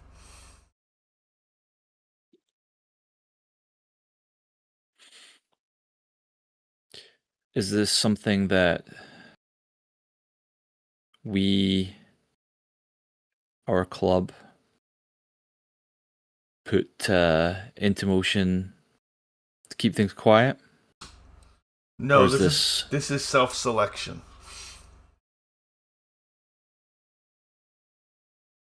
self-selection? You have to explain that one to me.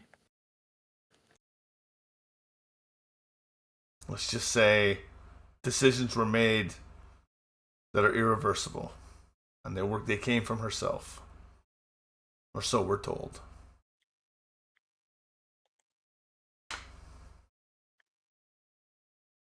The burden of seeing this grits her teeth aliens seems to have been too much for her. Stay out of those systems. Quit looking for her. And would you like your devices back? I very much would. Could that be arranged? Can be arranged. You'll find them at a pawn shop in Troy. Lucky Coin Pawn. They'll be under the name Petrov. She hands you a ticket. This and $1,500 will get all your equipment back. It'll look $1,500. clean. It'll look clean. All right. Guess I gotta talk to Oliver. Never mind. Thanks. With that, she walks by you, hand on the blade, and the other two walk by, closing their coats over their weapons, and they walk out for the evening. You see Duncan Clark leaving out the back the same way the prince left much earlier. Elizabeth Maxwell, Father Cruz, Beatrice Cummings, and Lux all leave together.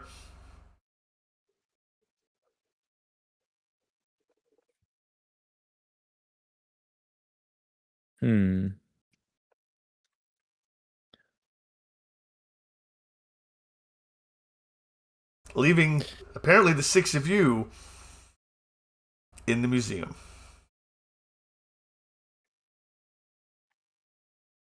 I was beelining to Kat, probably while she was texting back, I would say.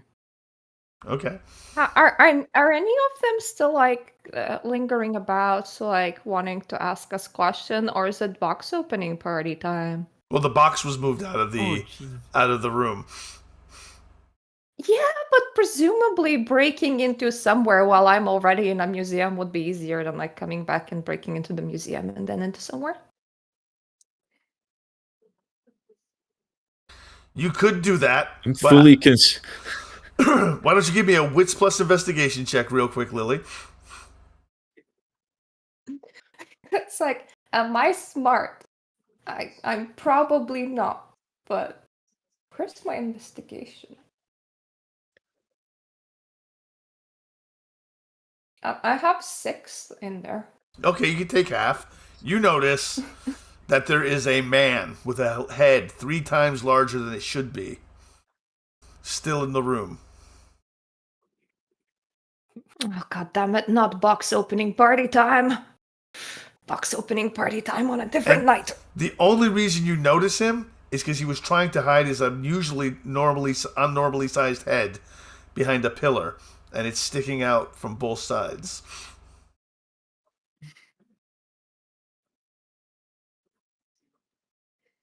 I'm gonna wink at the man, and then I'm gonna like proceed to walk back to my coterie.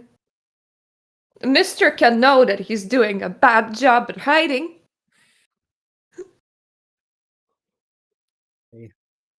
believe that we have been granted our evening to leave now.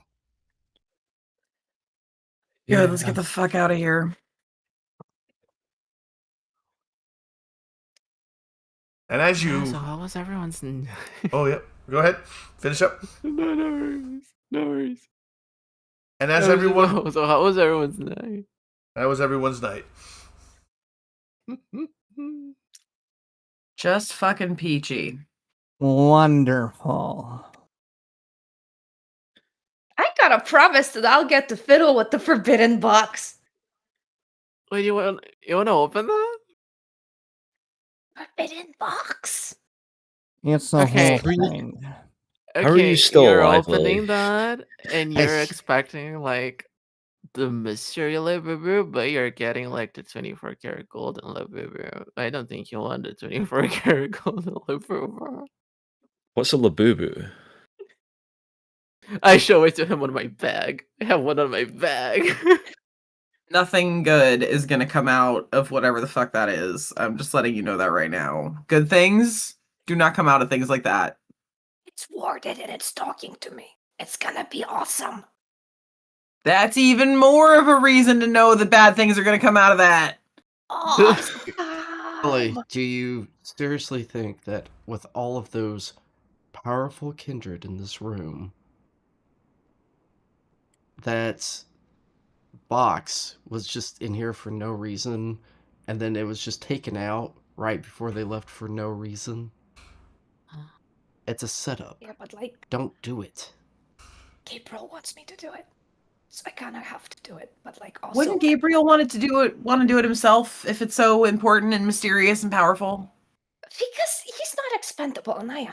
That's how the pyramid works. But I get to know Pyramid what's in is- the box. It's Oh gonna wait, be do y'all think it might Okay. be Dracula? Or I'm gonna something? leave now before Hermione Yeah. fucking Granger over here gets us killed. Are Yeah, we Cat, is it Cat knew sure about something. that Lily is a Tremere and not a Malkov? Anybody need a ride home? I was just gonna like lift my hand and I'm like gonna be giddy all the way back. Sure, if Yeah, you're offering I do. rides, I'll take a Connor, can you give me a ride? Or There's probably room on the bike. Ugh, fucking A. Alright. Yeah, but before everyone goes, can I share some news? Sure. Sure. I got in, and I hold my papers. Like, yay, you got in! And I'm gonna see what's in the box. What a great night! I'm not opening the box for you, Lily. No, but I'm opening the box, and you get to be in the Well, camera. she's It's amazing. gonna open the box all by herself. I'm gonna Oh, unlock the door, and that's it. That's Oliver all has I'm fucking doing. gone to his car. You're gonna gotten help in her the set backseat. Dracula free? The I bike can't is talk her outside. out. I've been trying to talk her out of it for like a half hour now, You know and what? she is not listening. So, you know what? I'm just gonna While open the door, everybody is and that's chatting it. about this. I imagine we're walking out. Okay. Okay. All right, as the Bruja and the Bana Hakim ride off into the sunset on an e-bike. And the I'll rest walk, of you, I'm good. and the rest of you get into Oliver's vehicle and drive away. We close the gate. We close the night with a scene of the box just sitting there in a room, waiting, and waiting.